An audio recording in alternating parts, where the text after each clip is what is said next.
is the greatest moment in my life.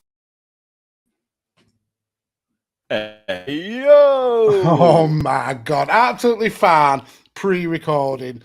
The second you start on the live stream, yo! Is that what happened? Is that what Yeah. happened? Am I okay now?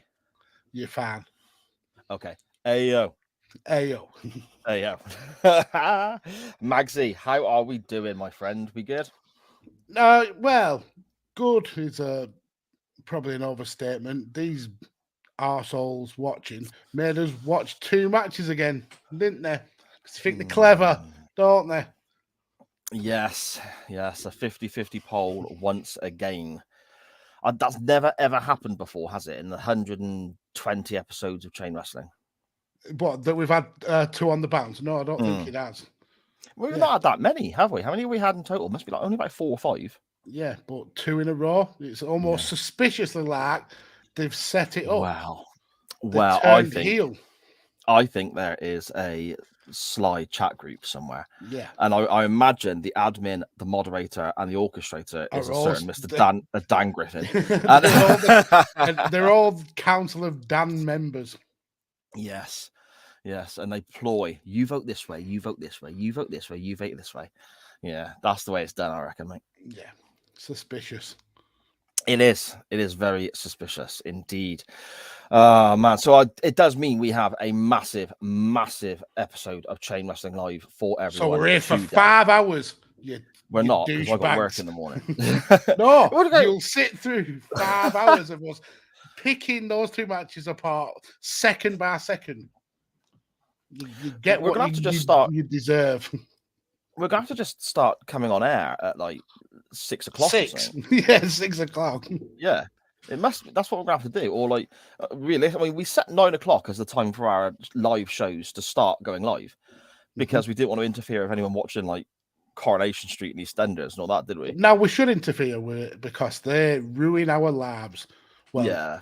Mags and potentially Sa will have their revenge by the end of the show. Yeah, I got some quick thinking to do, mate. So there's going to be moments where you're talking. Oh, Jesus Christ. Scrap that plan.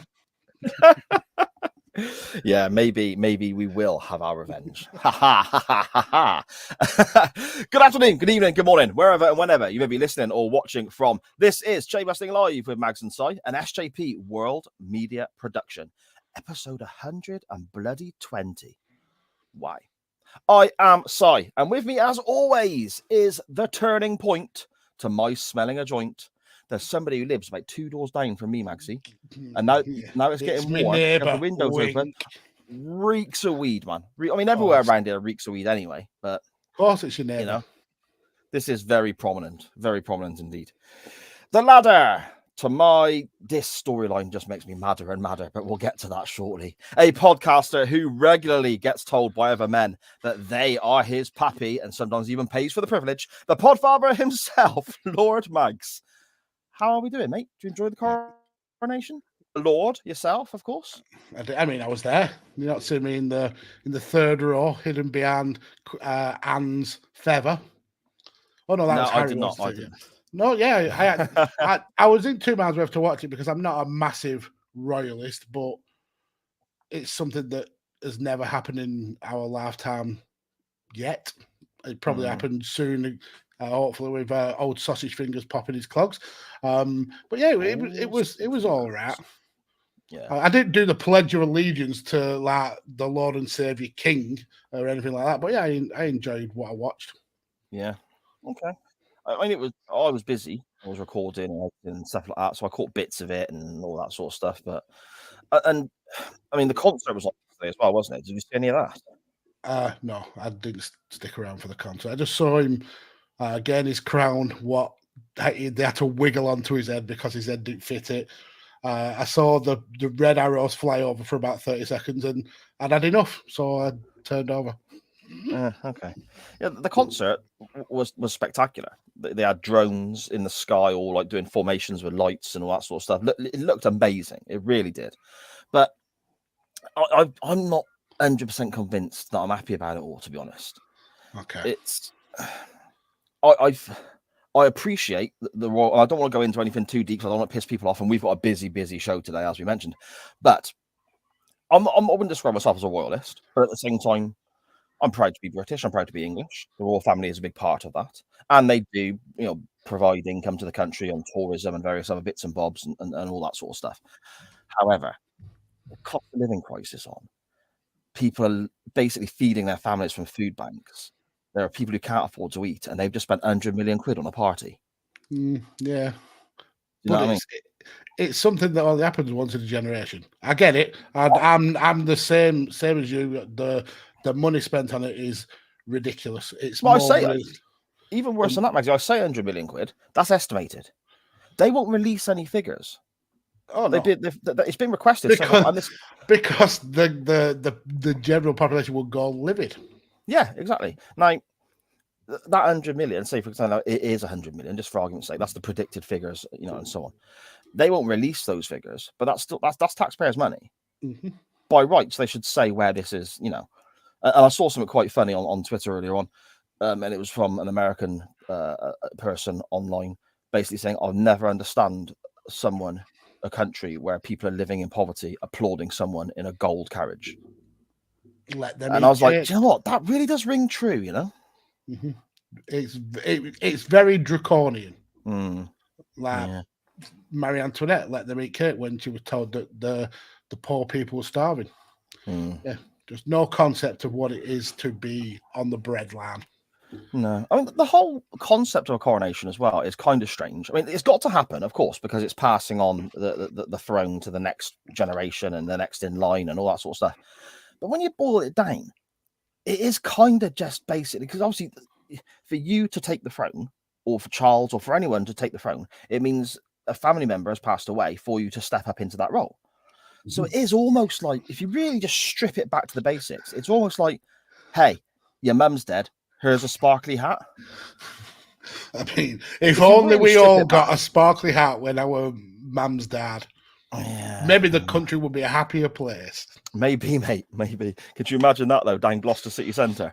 Those people still wearing their sparkly hats and everyone else's would be in like cash converters or something where they're flogging them off. Shall we dive into the chat, Mr. Mags, and see who has joined us early doors? Yes, let's. First up, King's Pigs Bladders. Hello, sir. How are you? Evening, me old cockers. Dan Griffin, back to 50-50 polls. What a time to be alive. Dan, you are the king of chaos around here. You're doing this. Mr. Griffin. You are.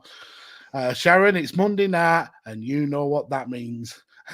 Dan, Robo Razor Sight in the building. Brilliant. My malevolent influence on the CDRF is growing. Yeah, as the title says, the CDRF is starting to turn heel. It's just shocking. Sharon says, this has nothing to do with her.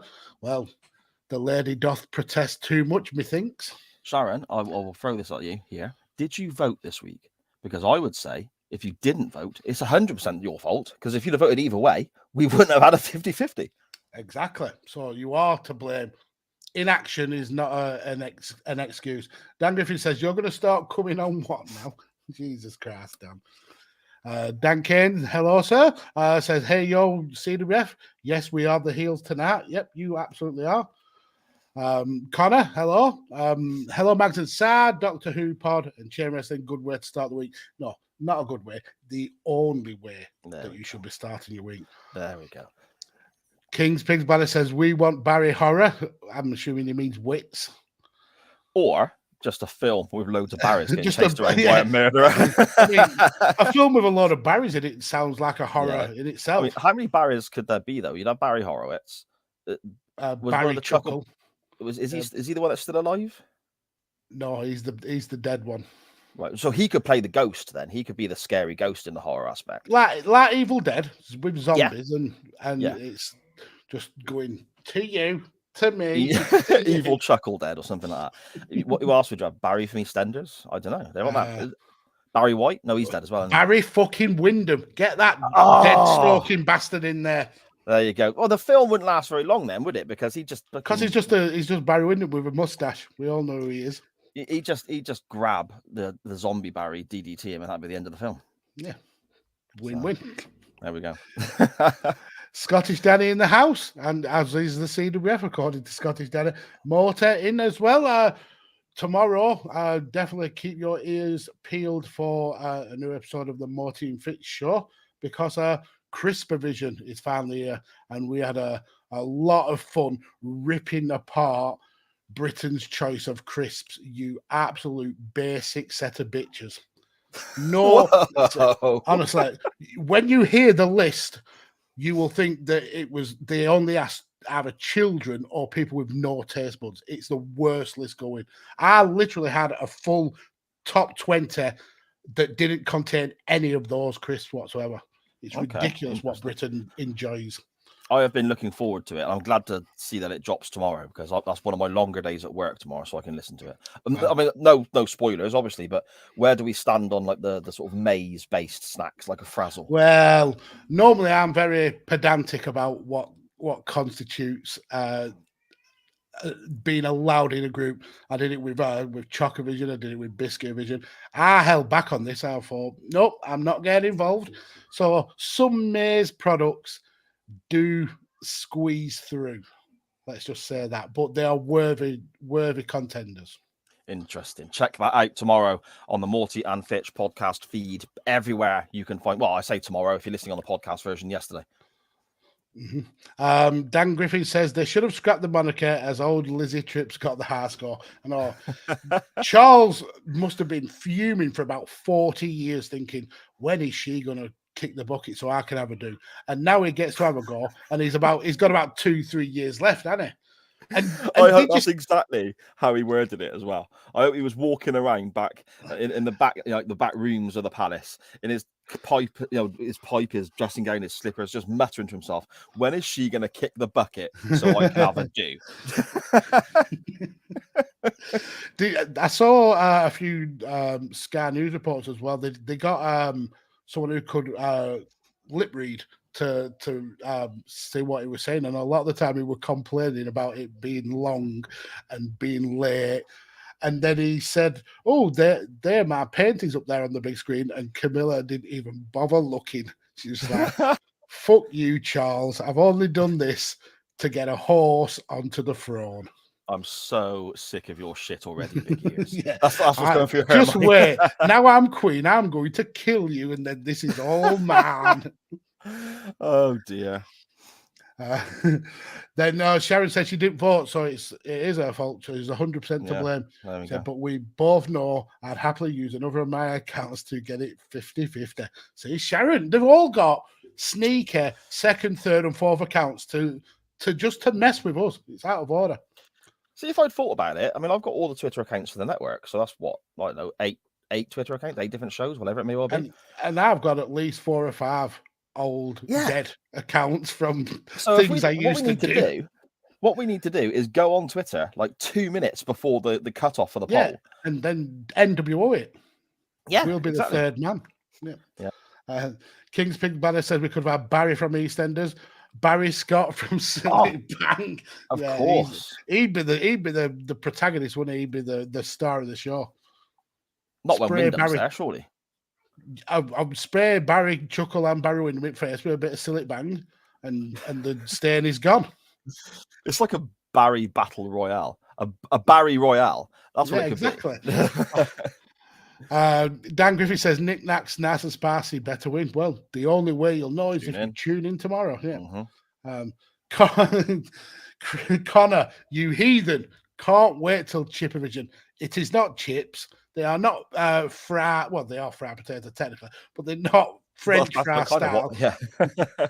Anyway, it's chips, crisps. So you got me confused now. Jesus. Morty says we had internet issues which caused me and Fitz to switch the camera off. No, behind the scenes of that show, there were some suspicious shenanigans going on. Very suspicious. Yeah. Them two are too close for comfort. Dan says, how long before Chuck accidentally slaps his own digits in a George Foreman grill thinking they're a pack of Richmonds? Jesus, that just don't bear thinking about. Like Michael Scott from The Office when he steps on his George Foreman grill. Have you seen that one? Is that The Office? Yeah, I've seen it. The American Office. Yeah. I've seen it. He sets an alarm so he can wake up in the morning, turn on his George Foreman grill that he's already put bacon in the night before, and then sets another alarm for 10 minutes time so he wakes up to freshly cooked bacon, but then forgets that he's done this, steps out of bed, and steps straight onto the George Foreman grill. See, they just going ridiculous. Took a brilliant British show and ruined it. Anyway, the American one's good. Not. Connor says that he keeps forgetting to vote on his personal account, but he thinks he's part blaming the 50-50 for the because you're in that sneaky little let's fuck up Si and Mags's day group, and then Si looks like he's wearing a Dominik Mysterio t-shirt. Yeah, oh yeah, look at that, classic Dominik as well. Yeah, not even Dominik now. That's 8-year-old Dominik with his shit I want to be Eminem haircut. And then Christ, Danny mentioning that, so I now need to know Si and Mags' opinion on that god-awful Britt Baker t-shirt. So I think I'm in the middle on this. Yeah, it's a terrible t-shirt. A lot of wrestling t-shirts recently have been just crap. We haven't had a really good design t-shirt. And I get if you are a wrestling fan and you saw that on somebody, you can have the opinion that it's promoting domestic violence, I suppose, but it's a little bit snowflakey in it to be kicking off about. I can see both sides of the argument, to be fair. Yeah. You know, I mean, I personally wouldn't wear it. No. No, I definitely won't wear it. You know, and I think if you're wearing it at a wrestling event, that's kind of that's more tolerable than somebody just wearing it around in the street, because I mean, we're not even talking a WWE image here. This is AEW, which I'm going to upset some people. Not on the same level. As much as I love AEW, not on the same level. The general public won't know who Britt Baker is. Yeah. And if you've got a picture of her like that on the front of with no context, it's just a picture, isn't it? That the general public might see that as not being. Yeah, and I saw some comparisons between the Britt Baker one and the Becky Lynch one from when she became the man after Nia Jax broke her face. But the difference was that t-shirt was stylized. It wasn't just essentially just a photo, and the WWE logos and text were all over that. I think on the Britt Baker one, it was a tiny little logo in the corner. So yeah, I mean, I wouldn't wear it. I can see why people were pissed off with it, but it's wrestling. Wrestling lives in its own little bubble of a world, I suppose. Yeah, that's it, mate. That's it. Oh, so there we go. I suppose, Magsy, we better get on with the show because there is so much to get through. 2 wrestling matches again, you bastards. You will rue the day, CWF. Believe you me. Indeed. I suppose we better get rid of some crap in the old Hall of Fame. We better. The Hall of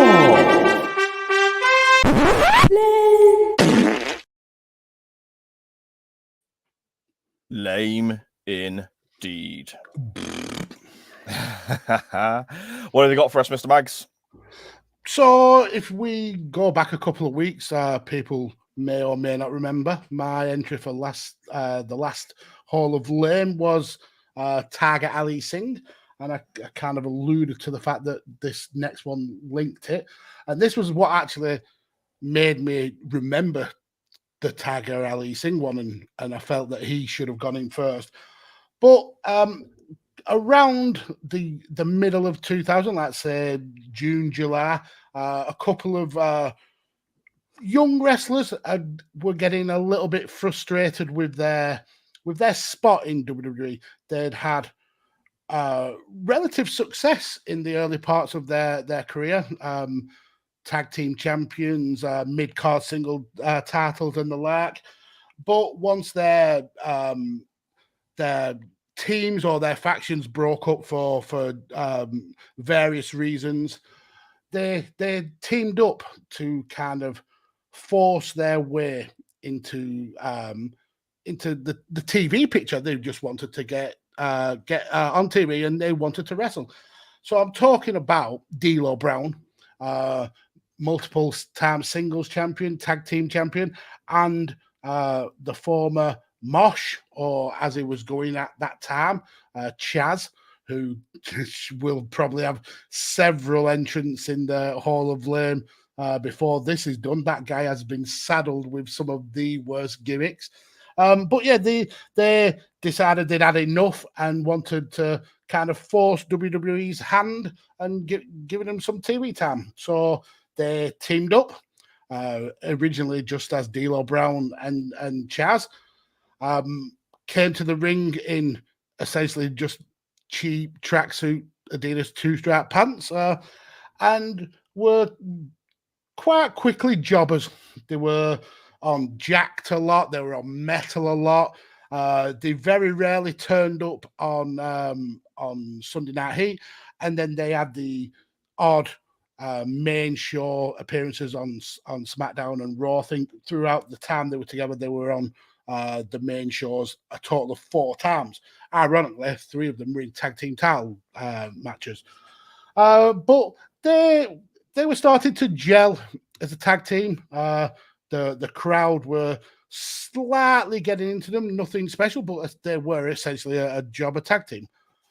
And then we get to the near Christmas, late November, early December, and a returning Tiger Ali Singh was put in place as their manager, and he was basically the comic foil for this tag team. He would go on and argue their case that they should have more TV time. To no avail, obviously, because the team split up in January of 2001. So he didn't have a lot of influence in getting them the big matches, but he did have a lot of influence in how they looked when they went to the ring. So once Tiger Ali Singh was involved, gone were the days of Adidas two-stripe tracksuit pants, and in came very bright coloured, almost MC Hammer-like pants. And the gear that they walked to the ring in, it was very reminiscent of Indian royalty clothes, or they'd have the tunics or the camisas, whatever they're called, or with all the sequins. And then just to top it off, they would wrestle with turbans on. Oh, now, my word. Turbans are prevalent in Indian culture. The majority of Sikhs wear turbans. But Chaz wasn't a Sikh. He was a white man. Yep. D'Lo Brown wasn't a Sikh. He was a black man. And these two wrestled in turbans. Like I said, thankfully, they weren't under the tutelage of Tiger Ali Singh for long. And when he was sent to the RWA in Puerto Rico for essentially retraining, they were both sent there as well. Unfortunately for Chaz, he was cut around the same time that Tiger Ali Singh was cut, and D'Lo Brown ended up going back to OVW and then returned to SmackDown in late 2002. But yeah, that 6 months run that they had as the tag team Lowdown, again, named after the guys wrestling, one of the guys' wrestling moves, a black guy and a white guy wrestling in turbans. So yeah, I'm putting in this week the tag team Lowdown. That's ropey, isn't it? And again, so unsubtle and just WWE all over, isn't it? It was. I went back and watched some of the stuff to make sure I hadn't imagined it in a fever dream. Oh, it's rough. It's very rough. Yes, indeed. Yeah, not good. Not a good look whatsoever.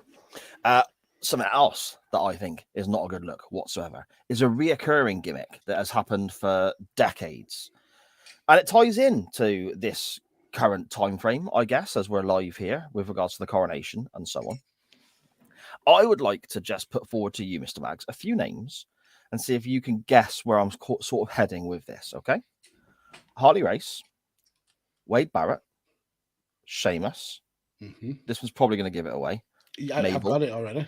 Go on then. Kings. These are all heel King of the Ring winners. They are, but it's not necessarily people portraying a king character in wrestling I have an issue with, because that can be done. Well, Booker T, for example, was superb at this. Mm-hmm. You know, our good friend who was a part of the NXT Rise and Fall podcast, Joshua Goodwin. Get well soon, Josh. Love you a bit, my friend. He portrayed a king character very, very well, but put a lot of effort into that and gave his character a whole backstory, generations and generations of royalty that he traced his family back through and so on. Really, really well done social media work for his character. And obviously Jerry Lawler spent his whole career going that way. My issue is how they take people, they win King of the Ring, and rather than going down the Austin route of I've won King of the Ring, that's that, off we go, or even the Triple H route, or even the Bret Hart route in 1993, they decide, do you know what we're going to do? We're going to make this guy declare himself as being royalty just because he's won a wrestling tournament and forget what he's doing beforehand. So we'll start with Sheamus. Sheamus won the world title within 6 months of going on to the main roster. It was a very quick time, wasn't it? Yeah. He was always been a great performer, heel or face, and so on. He went for a bit of a wobbly period in his career, was regaining momentum, won King of the Ring. Brilliant step in his career, potentially. But rather than just letting him carry on down that path, we stick a shitty crown on him, a stick of wood in his hand. It's not even a real scepter, because apparently people from Ireland don't have gold. They only have bits of wood and tree and stuff that's green and brown, apparently. And portrayed him as King Sheamus. And it was terrible and just derailed any momentum or good character work he was doing previously. King Mabel. I mean, this is more of an issue with WWF at the time, but Mabel winning King of the Ring meant that he had to wear a crown, get carried to the ring by 4 poor fellas, those poor dudes. But it also put him into the title picture, and he referred to himself as a king, and even got a title belt made for himself, the knobhead. King Barrett. Back. Well, there you go. King Barrett.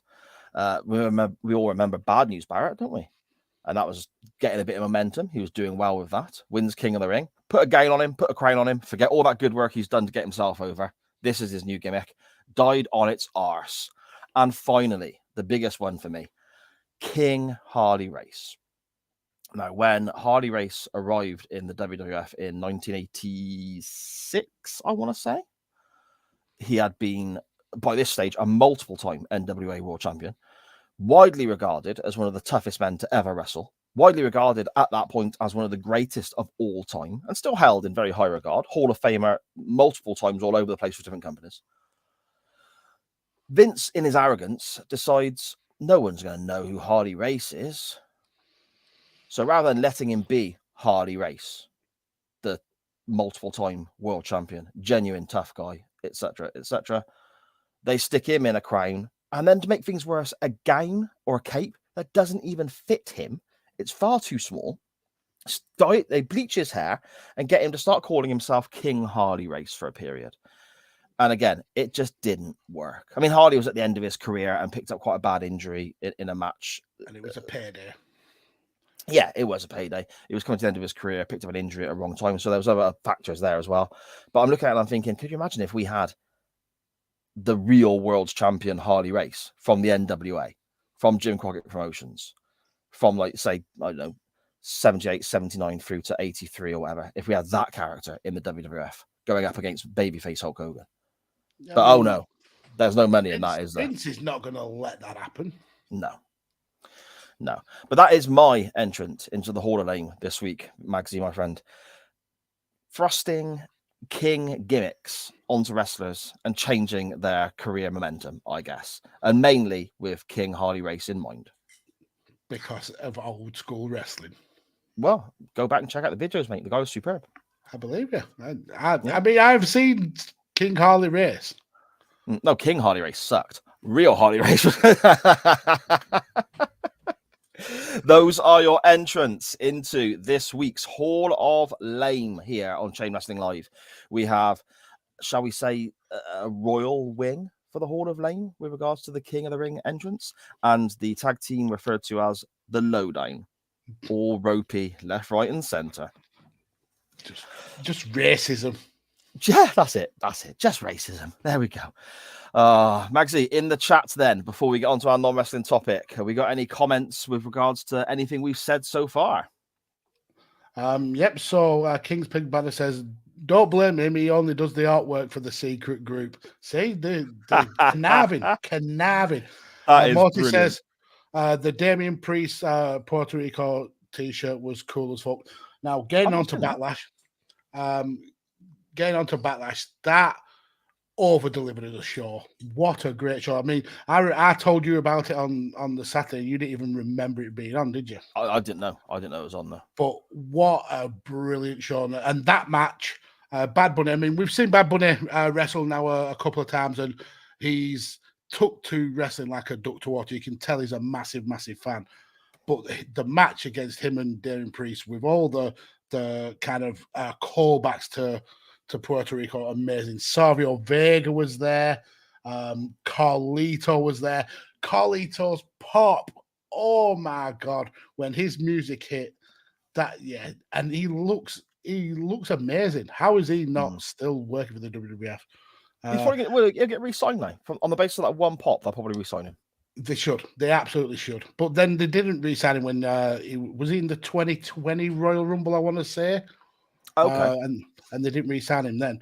But yeah, what a great event. I really enjoyed it. I was double screening that and UFC, and that was drawing my attention more than UFC. So yeah, props to WWE for that event. And Brock doing the job for Cody as well. I was going to say, how was Cody versus Lesnar? Because that was the only match that I knew was actually happening.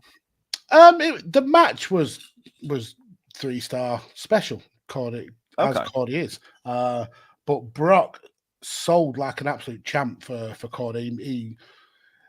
Cody comes out of that match looking absolutely amazing. He busts Brock. Brock's head gets busted up on one of the corner turnbuckle, exposed turnbuckles, and he bleeds like Triple H at WrestleMania. That's how bad he bleeds. Really good, and the end is just him covered in blood and just shocked that he's been beat. I think it takes 2 crossroads to put him down, but yeah, great match, really, really good match. I will check that out. You should. You definitely should. King's Pig Banner says, out of context, the t-shirt, the Britt Baker t-shirt is absolutely rough. Connor, they're trying to add fuel to the fire, saying the CWF should make a group chat where the sole reason is to make every poll 50-50. Connor, why? This is why we can't have nice things. Really exactly. Why do you want to cause so much trouble? Exactly. And King's Pig's Banner says, we've already got one, Connor. We use carrier pigeons to communicate. Dan Griffin says he thinks Regal was the last good King of the Ring. Yeah, that's actually a good shout. No, Corbin. I think Corbin was good value. I don't know. I'm not a massive Corbin fan anyway, but whereas I love Regal, so maybe my opinion's a bit tainted. Okay, that's fair. King's Pigs Banner says there's only room for one king in here. Yes, fucking. Dan Griffin, they actually use it to propel him into a title shot against Orton. Yep, exactly. Scottish Danny says it was excellent. The crowd made that show. Yeah, the Puerto Rican crowd they were like it reminded me of an English crowd. They were on every near fall, every spot. They were just rabid, and all the pins they would count in Spanish. And when people went into the corner and did the 10 punches, they did all that count in Spanish. Yeah, it was so fantastic. Good. Dan's saying he's watching Backlash now. As soon as Omos finds whatever spark he's missing, do you know? I thought Omos looked really good against Seth Rollins as well. I think he's going to be a huge star, pun intended. Okay. I mean, it's easy for him to fix any problems he's missing. He just needs to go back and watch old Shawn Michaels and Barry Windham tapes, and he'll be made, won't he? Wrong. Scottish Danny says Carlito got the triple pop. He got the music. Yep. He got the coming out, and then the backstabber, and then the apple. So he actually got the quad pop. Like McMahon. and Shane. Yeah. And Shane.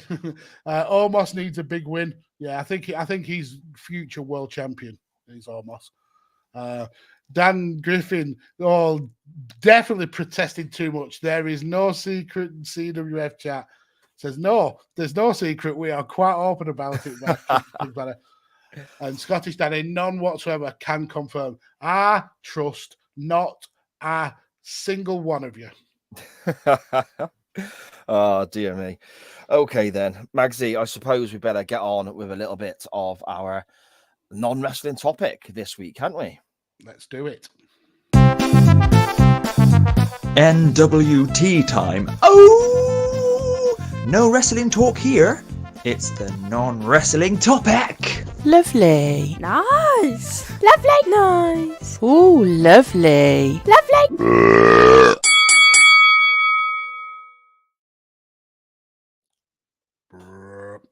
Big filthy belch.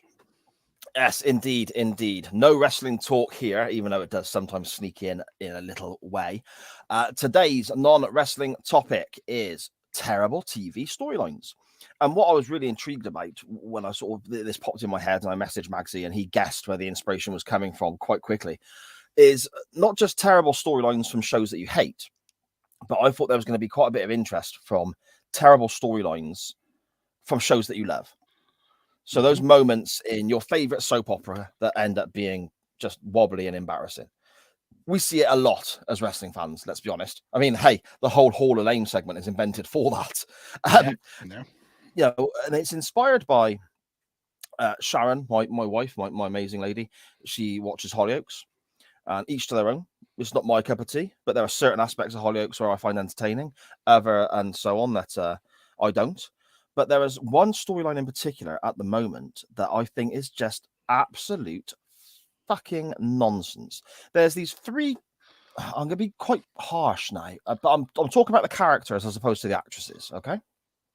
There's these three fucking tarts, right? And they're pottering around in their high heels and ridiculous garb for where they're living and the amount of money they make and so on. One of them thinks they're a fucking gangster, or used to be a gangster. The other two are trying to convince the one who used to be a gangster to help them rob a bank so that they can get a bit of money. One of them's a hippie as well, and the other one's an idiot. She is genuinely an idiot. Yes, exactly.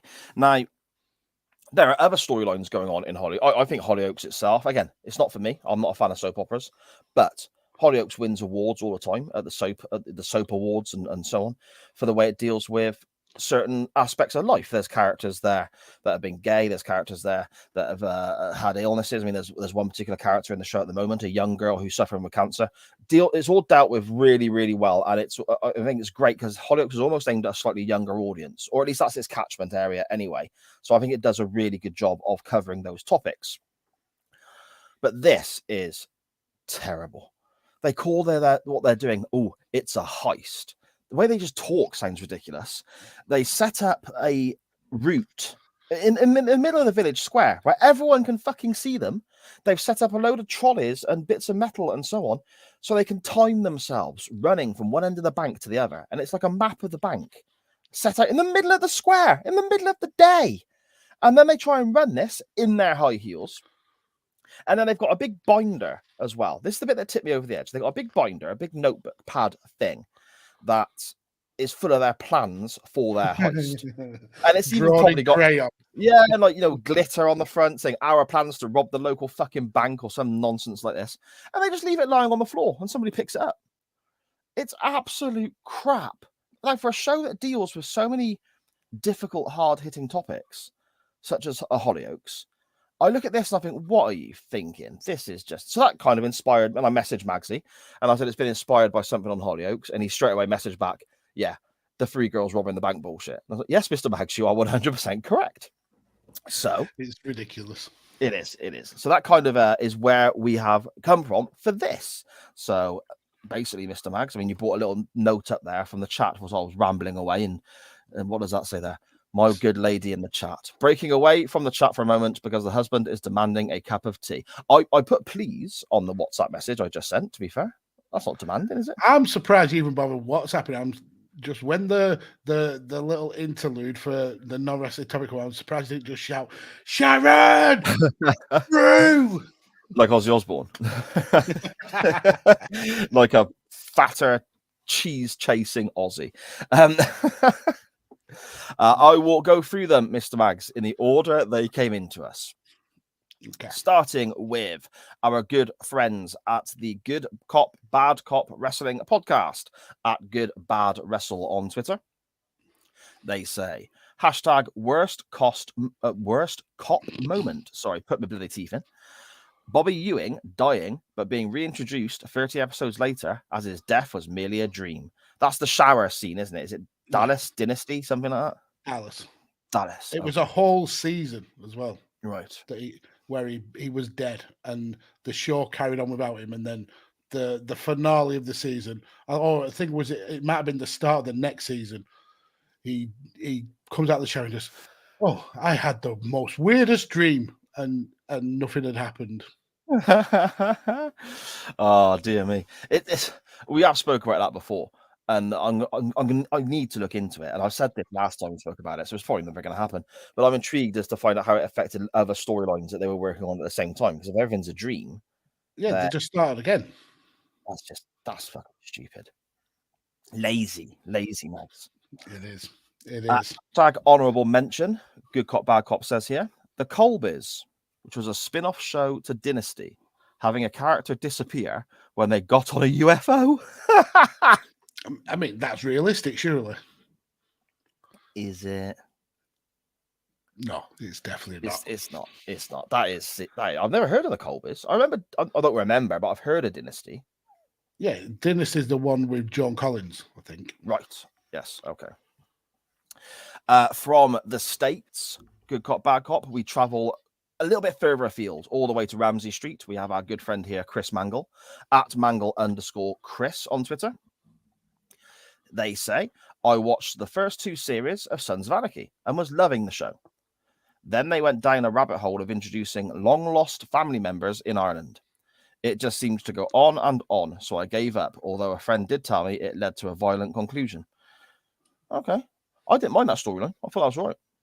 I'd never watched a single episode of Sons of Anarchy. Oh, Magsy, you'll love it. It gets a couple of mentions in from the CWF as well. But yeah, it was one of those shows where I missed the first couple of series, and then there was too much for me to catch up on, so I bagged it off. No, but that's the best, because then you can watch it when you want. It's having the time to do it. Oh, okay, fair enough. So fair enough. I mean, I promise to the CWF, I'll do a side promise. I'll look into it. You're so full of shit. Connor, our good buddy from the States as well, at Connor Knows Footy on Twitter. He says, Futurama takes the cake for me for this topic. The show is one of my favorite adult animated shows of all time. It was great up until the final season in 2013, when they had half of the main characters die, including fan favorites, and they had Fry and Leela stop all of time and get married and grow old together until their deaths due to old age.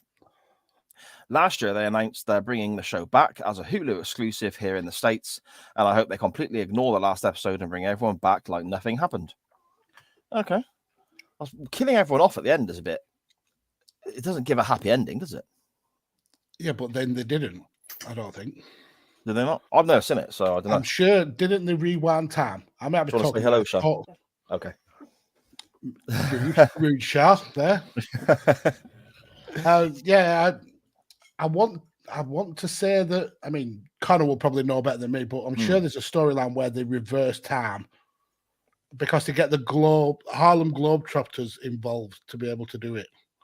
And Fry moves all the planets to tell Leela that he loves her. But that might be a different storyline. But yeah, that was a ridiculous storyline as well. Or a different show altogether. It could be, yeah. It could be just nothing at all to do with it. But yeah, I did that a few weeks back on the Waiting Room podcast, looking at Quantum Leap. I was talking about an episode coming up I'm really looking forward to. That Sam on Quantum Leap leaps into somebody in a disco and has to save them from a fire and all this sort of stuff. Turned out what I was thinking of was actually an episode of Cold Case, which is a completely different show. Did that have Quantum Leap style jumping into other people's bodies? No, not in the slightest. Okay. And the main character is a lady in that as well. Yeah. Brilliant. Completely lost the plot there, mate. Dan Griffin, our good buddy at Dan Griffin21 on Twitter. The opening episode of the Doctor Who podcast came out this morning, Magsy, on SJP World Media. Oh, Mondays are the chocker. They're just so busy on the SJP World Media channel. So check them out. We've got Doctor Who pod on a Monday, Waiting Room podcast on a Tuesday. Wednesday, this podcast version of this comes out. We've got In the Corner as well with Benny Mac. Look it on a Wednesday. Nitro Nights on there's so much, and there's more and more coming all the time. There is. There we go. I don't have to do it at the end of the show now. Dan says, Walking Dead hit a high when Negan came in a brutal season opener. Then fuck all happened for virtually an entire season, bar someone ridiculously being blown up indoors by a bazooka. It was dog shit and nearly killed my interest in the series. Walking Dead, Magsy, you seen that? No, but I know this episode that he's on about. Okay. So Negan had a baseball bat, and I'm sure it was wrapped in barbed wire. I don't know if it was called Barbie. It could have been. I hope so. But he basically caved people's heads in with it at the beginning of the season. Yeah, Negan.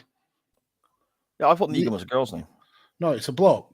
Okay. I think he kind of like, it's a power struggle to take control of the group of survivors, and I think he's very paranoid, and he has two people who he suspects are against him, so he caves both their heads in with this baseball bat, and it's pretty gruesome. Fantastic. And then nothing happens after it, Dan says. So, well, I mean, they're living in a zombie apocalypse. They've not got much that they have to do. It's just survive, isn't it? They've not got much they have to do. There you go. he bonked Glenn in the head with a baseball bat wrapped in barbed wire and popped Glenn's out of his head. Jesus. Jeez. His eye, I think he means. I think it was his eye. Okay. Right. Yeah. Okay. See, I always like the idea of the Walking Dead. But I'm also a little bit freaked out. Is it a bit too scary for me? Do you know what I mean? I don't know. Another one of those shows where I didn't get in on the harp at the beginning, so I didn't get involved at all. Fair enough, mate. We're going to have a running theme with a lot of these shows, I think. Yeah, that's why we're so dependent on the CWF. They fill in the blanks for us, my friend. Dan Griffin here continues with another show that I have not seen, but me and Sharon definitely want to check it out. I mean, it sounds right up my street, set in the 80s and so on. That's right up my street. More recently, Dan says, Stranger Things Season 4. Main story, brilliant. The B story with Hopper and Joyce in Russia was funny in places, but ultimately just a step too far into the ridiculous for me unless I looked at it as pure comic relief. Okay. I will look forward to that when we reach Season 4, if me and Sharon ever actually sit down to watch it. I know absolutely nothing about Stranger Things. It is something that has passed me the fuck by. I have not got involved in any of it. I know there was a bit of Metallica in the end of it, wasn't there? I don't know. There could have been. Yeah, apparently it's a really cool scene where the one guy plays like guitar and so on. Mags and Sa, let's ask the scene. Yeah, this isn't going well. Next week, non-wrestling topic. Tell us what we should watch, and we'll watch it and come back. Didn't know you're lying. Yeah, we won't watch it at all. I'll just read some on Google and try and blag it, I expect. But there we go. It's that time of the week again. We have our good buddy Steve-O at Total Steve-O on Twitter. He says, well, what jumped immediately to me was by 2006 in the bill, it started to decline badly. Felt more like a soap than a police drama and is unbearable to watch. I'll tell you what, Mags, I remember watching the bill when I was really little, just as my parents had it on. And I can remember a conversation between my mum and my dad saying, I don't know if it was around this time, but saying, oh, this has become too bloody dramatized now. It's not about catching the bad guys anymore. If it was around this time and you were little and hearing your mum and dad say it. No, listen. You would have been like 25. Yeah. Around this time. Which is littler than I am now in age and waist. You know, no, what I mean is I can remember my mum and dad watching certain episodes of The Bill and having a conversation at some point saying the same as what Steve-O's saying. So I wonder if it fell off. They wanted to watch people getting nicked for shoplifting. and then it got too real. Yeah, that's it. There we go. I don't like it when drama starts coming into shit. It's like Cold Case I mentioned earlier on. I love that show. It was all about catching criminals from crimes God knows how many years ago. Really well done. You had flashbacks and all that. And then it starts getting into, this lady detective is sleeping with this lawyer, and this guy's got a girlfriend outside of work, and they're having. I don't give a shit about all of that. Yeah, just catch the bad guys. There was a similar program that me and Mrs. Mags used to absolutely love called Waking the Dead. Similar theme, doing cold cases and stuff like that. But they kept the kind of the interlinking story between the police at a minimum. It was the majority of it focused on the cold cases. So yeah, that may be more up your street. Yeah, okay, I remember that. That's got Trevor Eves in it. Yes, and Sue. Sue from Brookie. Sue Johnston. That's it, Sue Johnston. Yeah, she was in Crime Traveller as well. Crime Traveller. Yeah, I've never heard of that. They only made 8 episodes, and I don't understand why. Well, it was written by Barry Horowitz. No, it wasn't. Anthony Horowitz. It was written by Anthony Horowitz. He strong-armed his way into the show somehow. He did.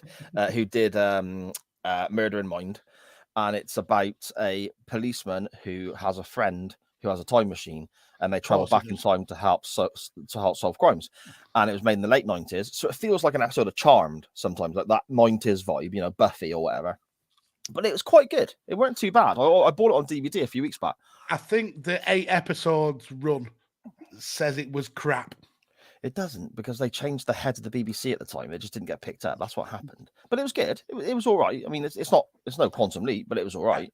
I don't believe you. I believe it was crap. The biggest thing that put me off, though, was that the main character in it. Sorry. The main character was the guy who played David Wicks in EastEnders. Okay. So it was like David Wicks traveling in time. Was he called Nick Berry? No, that's the other Wicks, isn't it? That's the other one. Simon Wicks, yeah. Okay. He went to Heartbeat, didn't he? He did, yeah. As a copper. Yeah, that's right. Steve-O continues. In and around the early 90s, they focused a lot on certain crimes every week, i.e. burglaries, abductions, again, too much. Okay, so Steve-O likes a broad scope, a variety to his crime. He doesn't want to pigeonhole. I think he likes it focused on everyday crime, not a ridiculous scenes week in, week out at one particular police station. I mean, that police station would be under internal review and it'd be shut down, wouldn't it? Surely. Yeah, that is true. Also, there was a special Don Beach series of his time in Australia. I love spin-off specials. They're fucking stupid. Absolutely stupid, aren't they? Steve-O says it's atrocious, spelled in capital letters. Because it must be that's terrible. When you know he's mad. That's when you know it's bad. The acting is so bad, and I can't understand how they dropped the ball on it. I've watched it 3 times, and I've watched it 3 times. Just in case the first 2, it was Steve-O's fault. That was brilliant. It's atrocious in capital letters, but I've watched it 3 times. I can't believe how poorly acted it is. It makes no sense. I recently went through Line of Duty again. Series 4 is by far the worst. Not as bad as I initially thought, but compared to the other 5, it just doesn't fit. Some of the characters I just don't buy into. Also, the end of Line of Duty is so flat that disappointed me and many others. Yeah, my sister mentioned that. I've never seen it, but my sister mentioned that as well, saying like the end of it just sucked. Another program where I didn't watch the first season, so I didn't carry on with any of the others. I'm seeing a theme developing here. Steve-O says, I just watched Derek for the first time. Series 1, excellent, very heartwarming and subtle comedy. Series 2 and final hour special are just terrible. Comedy too in your face, no emotion to it. Just Ricky Gervais wanting to take things too far as ever. Okay. I thought Derek was all right. The good thing of Derek was Carl Pilkington in a Hulk Hogan wig. Oh, yeah, the skull cap job. Yeah, that hairdo. Oh. He just looked like an absolute nonce. And yeah, it was him, the pervert. Yeah, I think they had some brilliant characters in that show, but I think Steve-O's right. It did go overboard. That should have been a one and done kind of show, I think. Yeah. Detectorists, Steve-O says, released a one-off Christmas special last year. Should have just left it how it ended 5 years ago. Once again, it seems to have been made for the sake of it. Every episode is fantastic. Then that came out last year and I was just left dejected. I know Chris Bellis feels the same too. Yeah, the Detectorist, that's the Mackenzie Crook, I think. Oh, the skinny dude from The Office. Yeah, from the real Office. From the real Office, yeah. Yeah. Yeah, okay. Lost, Steve-O says. What is it? 7 series? 24 episodes per series? Yep. Incredible series 1 and 2. After that, completely falls off a cliff. It picks up again at series 5, but an example of a network pouring money on something to make more for the sake of it. Yeah, I mean that's very true, but I think it also is it's the epitome of a show getting way too popular before the writers had any clue where the actual story was going. You can tell that they probably had 2 seasons that panned out, but then after that, they absolutely winged it, and it started to make no sense whatsoever. Yeah, and you get those cliffhangers of, oh my God, what's going on? Which makes you tune in again the following week, and it's just nonsense. Yeah, just clickbaiting.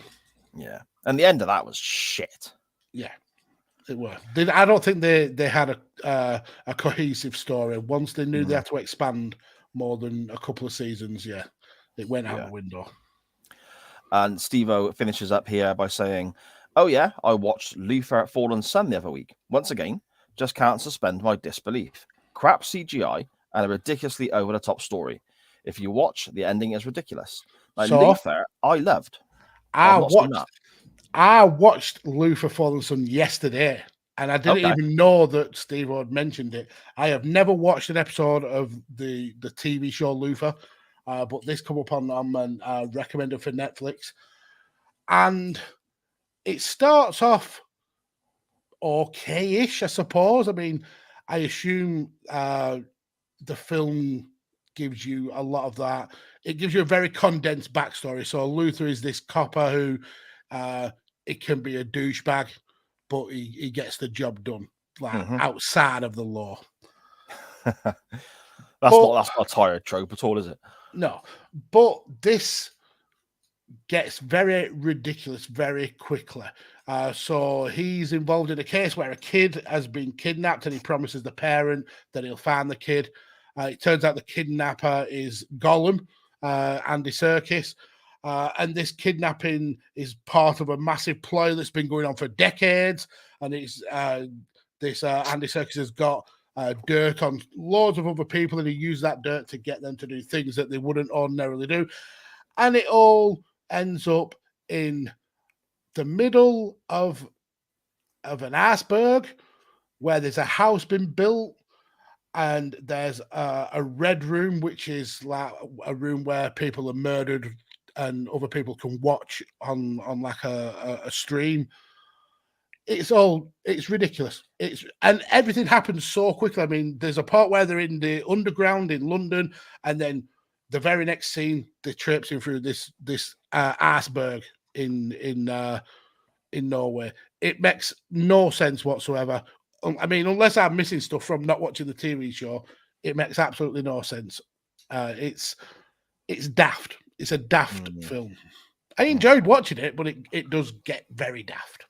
See, the first season of Luther I watched, and I thought it was brilliant. And I'm fairly certain the second season was good as well. But then it got really silly for me. But I kept watching because I'd watched the first two, and So, but this has come out, and I've not actually had any, nothing's made me think I must press play on that. To be fair, yeah, it starts off very Sherlock Holmes-esque, like the Benedict Cumberbatch version of Sherlock Holmes. Yeah, and then it falls down a massive manhole very quickly. Okie doke. Ja at Yalmorite on Twitter. He says, Prison Break. Loved the first couple of series, binged them every night, then they got shit, but still felt like I had to get through them, and it became my own prison. Trying to break out of watching them. Also, Dream Team. Loved it, but fucking hell, some of the storylines were shit. Prison Break, first of all. Season 1, amazing. Season I think 2. we've mentioned Prison Yes. Break on this show before, and I have not watched it then, and I haven't watched it since. It's the one with he gets the map tattooed on his back, doesn't it? Yes. Yeah, the season 2 is very good as well. But then it's like, how many times are you all going to get put back in this, not the same prison, but all of you together? Yeah. We're not talking shit. Isn't season 1 where someone out of prison? Yes, is Brown. And then season 2 is no, we've got to break back into that same prison. Is that right? No, season 2 they're all on the run, and it's how that was cleverly done because a gang of them break out, and they're only working together to get out, and then they all go their separate ways. And some characters you like, some you don't, and it's how some of them are tracked down, how all the different ways of trying to. That was quite good, because it is so they didn't have to break back in. No. But then the third, I've done a sigh and imagined a totally different story. No. Hang on, I'm getting to that. The third series, they all get put into a prison again, I think, but it's like a prison where there's no guards because it's the deadliest place in the world, and it's just fucking bollocks, basically. And then there's another show where they get out of that, and then they have to break into a prison. It just gets stupid, mate. Sounds it. Yeah. I'm glad I've missed it then. Yeah. I mean, look, the first series, second series, good. But yeah, Sharon in the chat there saying Teabag makes me want to puke. Yeah, he is a horrible dude. Horrible dude. Is that the Wentworth Miller character? No, he's the main character. Teabag is, he's just, I mean, he's like a sex offender, and that's what he's inside for. Oh. But he's like a proper nasty, slimy, horrible he's just horrible little nonce, basically. Dream Team, Magsy. Did you used to watch Dream Team? I watched it, but I can't remember half the storylines. So reading Jar's next post, it's one of those like, oh yeah, that happened. The only storyline I remember was the chairman having a heart attack, and then his wife ends up taking over the club, and she's shagging the main striker, Fletch. I think she was called Linda Block. Yeah, and I think she ended up in Coronation Street for a while as well. Interesting. Yeah. Jar does give us a few examples of and this is exactly the sort of thing we were looking for. We weren't looking for shows that we thought were shit. We're looking for just stupid storylines, and this really ticks the box. Just a few, he says here. The club captain is shot by a sniper whilst lifting the FA Cup. A fan at a friendly game is given a chance to play, becomes a star. Right, okay. The goalkeeper in gambling debt holds the entire team hostage before being killed by a SWAT team. That happens every week. Yep. That's weekly at the Turf. That's it. Yeah, that's it. And the former manager bombs the team bus in the Millennium Stadium car park. Brilliant. Can you imagine that? Sam Allardyce just with a grenade, And Chris Hamilton, Millwall, Chris has chipped in. The best thing about Dream Team was the wonderful stadium it was filmed in. I'm guessing it was at Millwall then. I believe so, yeah. But their kit, Harchester United's kit was awesome. Purple, isn't it? The purple with the dragon, yeah. Right, okay. We had a purple kit. I mean, Sharon ran our football club. Purple and black it was. Lovely. Cool. Yeah. Sweet. Okay. Just thought I'd make that link because we were talking about purple kits. All right, be a prick then. Fine. At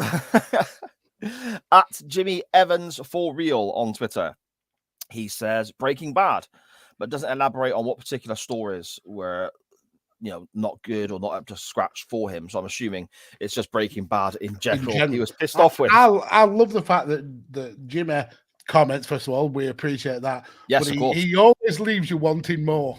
He does. Always comes in with no context whatsoever, drops his answer, and then just doesn't give you any kind of feedback. Brilliant. Always has us wondering, doesn't he, old Jimmy?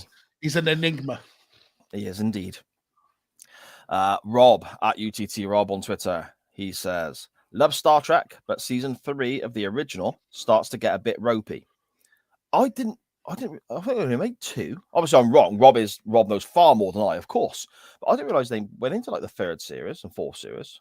Well, if they did, it was 4 series too many. Okay. The next 4 spin-offs, Rob says, Next Generation, Deep Space Nine, Voyager, and Enterprise, all struggled to find their feet in the first couple of seasons. Okay. Enterprise has got Scott Bakula in it, who was Sam Beckett. It has, yeah. There we go. Full of facts today, mate. I know. I'm just in awe of your intelligence. Where is this intelligence every other week when we get to Mags versus Sa? On the note of Full of Facts and Quantum Leap, it was 30 years ago this week, the last episode of Quantum Leap first aired. Jesus Christ, that's aged terribly. What? Okay. And that famous still scene with the black and the white writing just says Dr. Sam Beckett never returned home. He died. He never died on his way to his home planet. And what made it even worse, Magsy, they spelt his fucking name wrong. On their own show that they've been doing for seasons and seasons and seasons. Yeah. Terrible. Ridiculous. Absolutely ridiculous. Cam at CamGriff92 on Twitter. He says, he must have been said already, but the Fly episode in Breaking Bad is dog shit. This was fucking annoying. Yeah. In one episode, the wife agreed to watch along, cemented her view that everything I watch is shite. Yeah. Yeah. It's like as if your partner had agreed to watch wrestling and it was suddenly SummerSlam 2005 Hogan versus Shawn Michaels. Right. It's a terrible episode. It's literally all in one tiny area, and it's all about this Fly contaminating the meth and how obsessed Walter gets over killing this Fly. Yeah, it's ridiculous. I remember it. I don't remember much else about the show, but I remember that. Do you remember the pizza being thrown on the roof? Oh, yes. Yeah. Do you know that, fun fact, he did that in one take. Brilliant. Yeah. Oh, see, I did enjoy Breaking Bad, but again, there were times it moved too slow for me. Yeah, yeah. I preferred, and this will be a hot take, I preferred Better Call Saul. Right, okay. I think the character of Saul Goodman is the best thing that came out of Breaking Bad. See, I never got on with prequels, mate, or like origin stories or anything like that. I understand that, but Saul is a character that you needed to know why he was the way he was. Okay. I did watch, I think, the first series, but again, I can't remember anything about it. So they're all on Netflix. If you don't want to be like me, you can get them watched now. Fair enough. Cam continues. Sons of Anarchy and the OP storyline still not recovered. Okay. Sharon in the chat. Here is Cam himself, just as we're reading out his comment here. Hello, Cam. Sons of Anarchy and the OP storyline. Sharon and Cam in the chat. Just remind me, OP, what happened there? And I'm going to shout out now to anyone listening on the podcast or in the chat. This might be a spoiler if you've not seen it, but it's been around for a little while now. It's like a decade. It's only been on. Yeah. I know it's quite sad, but remind me what happens there. Yes, there we go. And Cam also says, most importantly, though, this is brilliant. Most importantly, though, why are we still seeing Dungeon of Doom and Nasty Boy matches on Nitro? He's right. Yeah. I mean, if WCW was still going now, you would still be seeing Dungeon of Doom and Nasty Boys. Oh, I've got a big issue with the Nasty Boys. This is the wrong show to go into it on, but I've got a big issue with the Nasty Boys. So there we go. Cam gives a little bit of context. He said it's more the ending, to be honest. And Sharon says, Ope, I got this. And then he dies. I think he does, yeah. When they were in prison. Okay, right. Oh, yeah, he's twigged, folks. Yeah. It only took 3 comments. Yeah, and it's not good. It's not good. But there we go. And finally, well, no, not finally, because I know I have missed someone's comment. I know I have, and it's Scottish Danny who I have missed. So we'll come to that in a moment.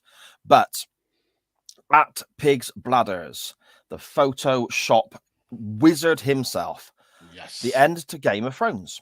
They did so well over so many seasons, telling compelling stories only to completely fuck up the ending. Such a disappointing climax, like the shame you feel after pleasuring yourself over a picture of Queen Camilla. This to book a trend. And Jesus Christ. Can you imagine getting stiff over that horse-faced gremlin? I don't know. What? Just stop. Right, anyway, to book a trend, this was actually a show that I did miss the harp and then got into just as the 8th series was about to start. So me and the wife, we binged all our spare time. We were watching Game of Thrones and we were invested. And then that 8th season happened, and I hate the fact that I wasted my time getting into it, because Daenerys has more heel face turns than a fucking Big Show. It's ridiculous. Okay. The fact that Bran, the least interesting character in the whole show, ends up being the fucking king is ridiculous. Oh yeah, I hated that ending with a passion. Absolutely with a passion. Wasn't this all from books though? So didn't people know this was what's going to happen? No, because he hadn't written. George R.R. Martin is notorious for taking his time writing books. He hasn't even finished the story of Game of Thrones yet. I think for the last maybe 4 seasons, they kind of winged it. Right. Okay. So yeah, it was ridiculous. That's Saz coughing his little guts up. Oh, for goodness sake. Fair enough. Scottish Danny on Twitter, I have found it. Yeah. At Scottish Juggalo. He says, so the main story of my favourite show involves a very realistic gang of intruders hell-bent on causing havoc and carnage, attacking innocent people, taking over production trucks, etc. Etc. Sorry, my throat. Halfway through an episode of said favourite show, a fucking leprechaun appears and runs around. Yes, indeed. I love the way that Scottish Danny says that Monday Nitro is his favourite show, though. That genuinely makes me smile. I don't think it's Monday Nitro. I think it's the fact that you guys are reviewing it on Nitro and that's that makes him smile. Oh, yeah.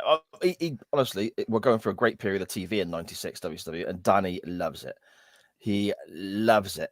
He got completely worked when you had the fake Sting and all that sort of stuff. He thought Sting was genuinely joining it.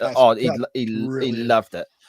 Mate, honestly, it makes the show. The fact that we've got a huge wrestling fan and a genuinely top, fantastic fella like Scottish Danny watching this product for the first time, it makes the show for me. It makes Nitro Nights. It's fantastic. Which you can hear every single Thursday on the SJP World Media Network. That's all I've got from Twitter, Mr. Mags. Have you got any? Have I missed any? Have you got any shouts yourself? No, I don't think you've missed any. Or did you mention this Chris Mangle one? I don't know if you mentioned that. Yes. Did you? Okay. I don't know. Anyway. I mentioned the Chris Mangle one. What was it? You did. I remember now. So yeah, I don't think you've missed any more off Twitter. For me, there's one storyline that stands out, and it ruined a show that was probably one of the best shows that TV had, especially here in Britain, ever.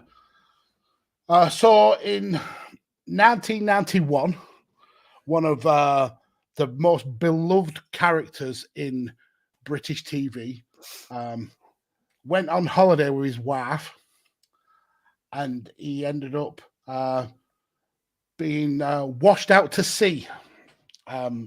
The Coast Guard went to look for him, but unfortunately, to no avail, they couldn't find him.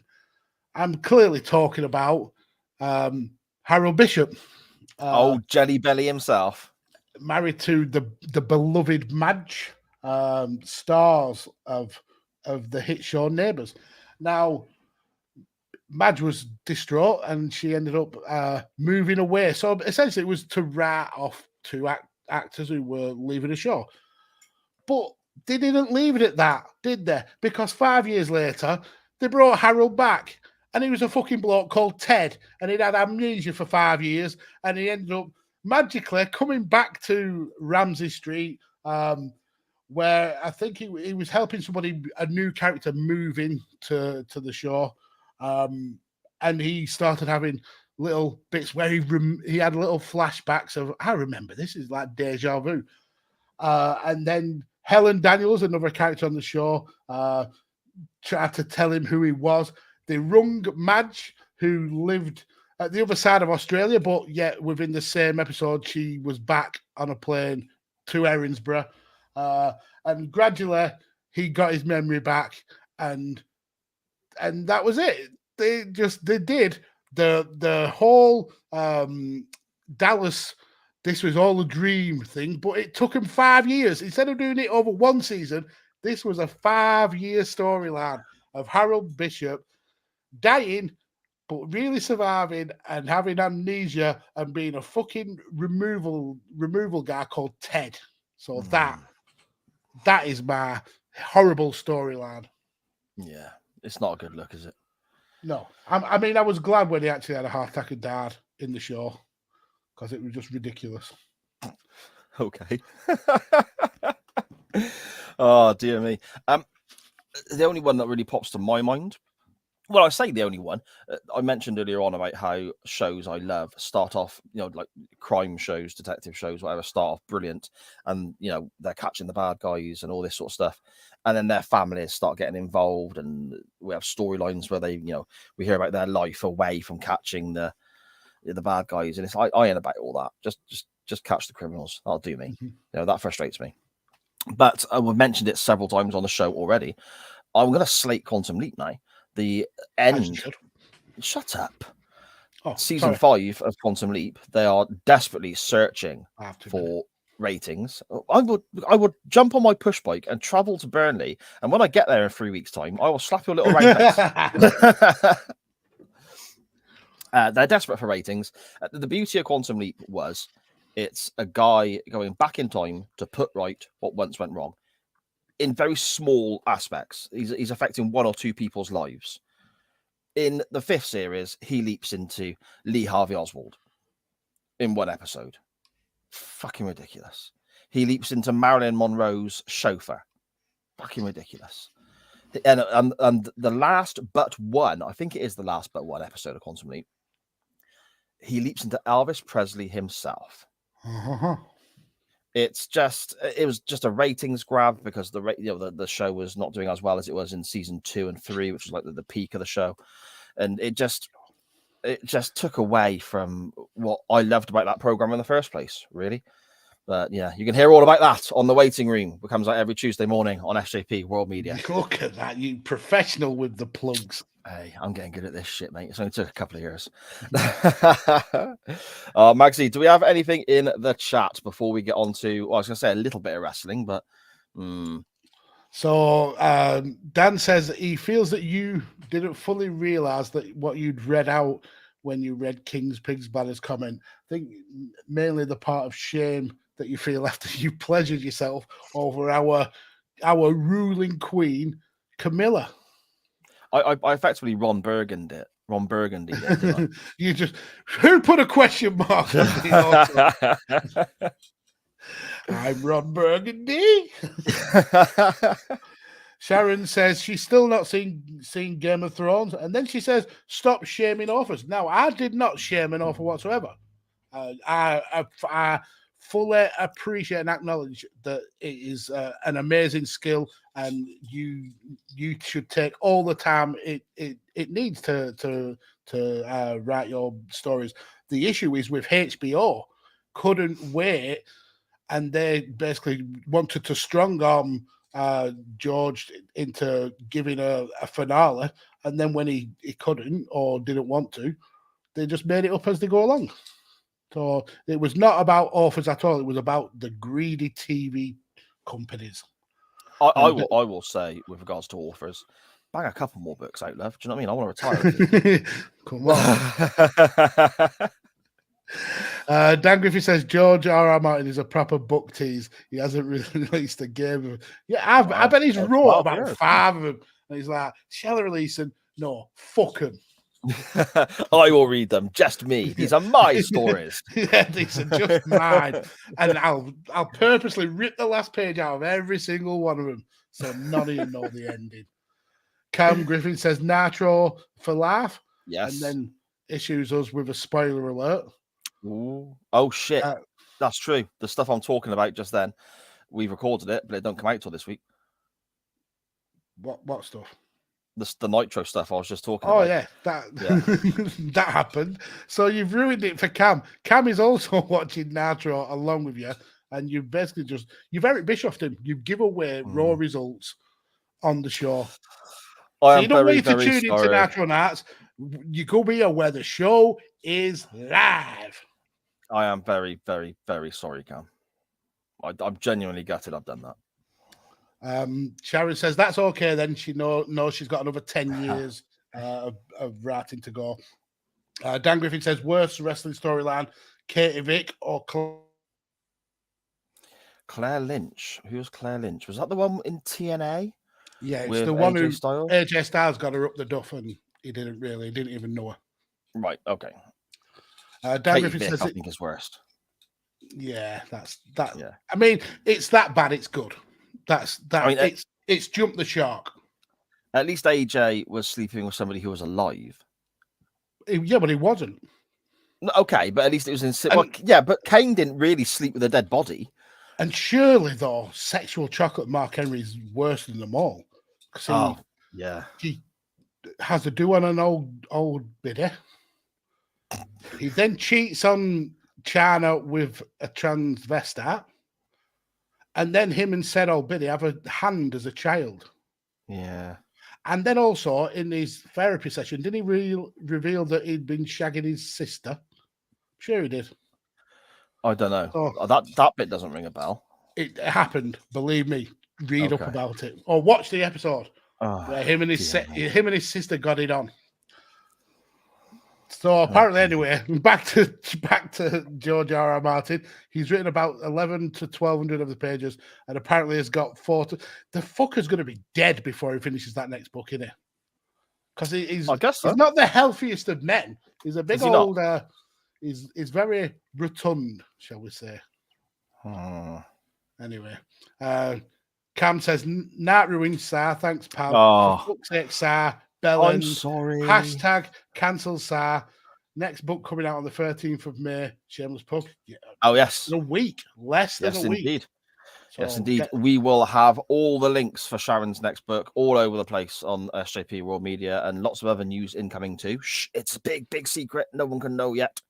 But yeah, lots of good news coming from Sharon and the book world in general. So make sure you're... I think the next book, Shah, is actually for charity. So make sure that's awesome. Sticking your hand in your pocket there. Definitely. Dan Griffin says, the hand was real. We saw him all grown up. No, we saw him, what was it? It was 10 years. He was meant to be 10 years old, and he was like a 30-year-old bloke wearing glasses in a hand costume. Yeah, so it was a fake. That was like a switched at birth hand.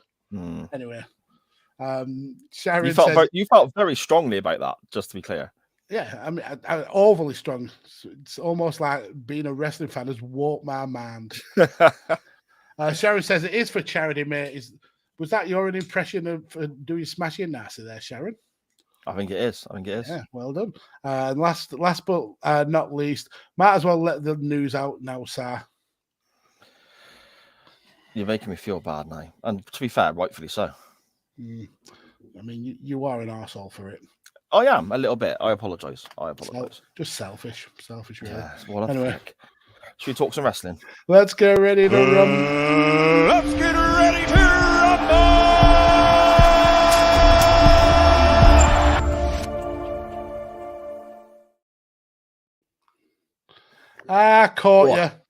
Caught you. Getting a mouthful of tea then, look. And the tea, my butter.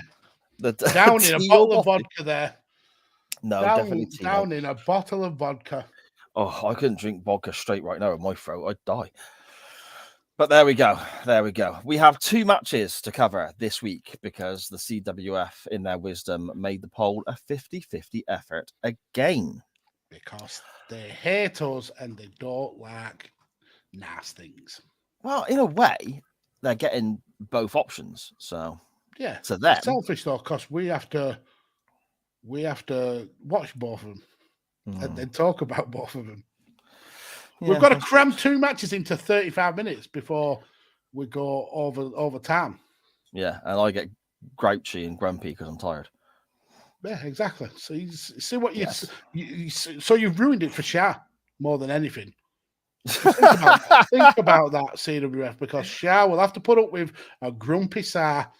It's just not fair on her. So Yeah. There we go. I'm not mad. There I'm we just go. disappointed in you. Well, okay. Rightfully so again. Rightfully so again. Where do you want to start, Mags? At the end, both matches were crap.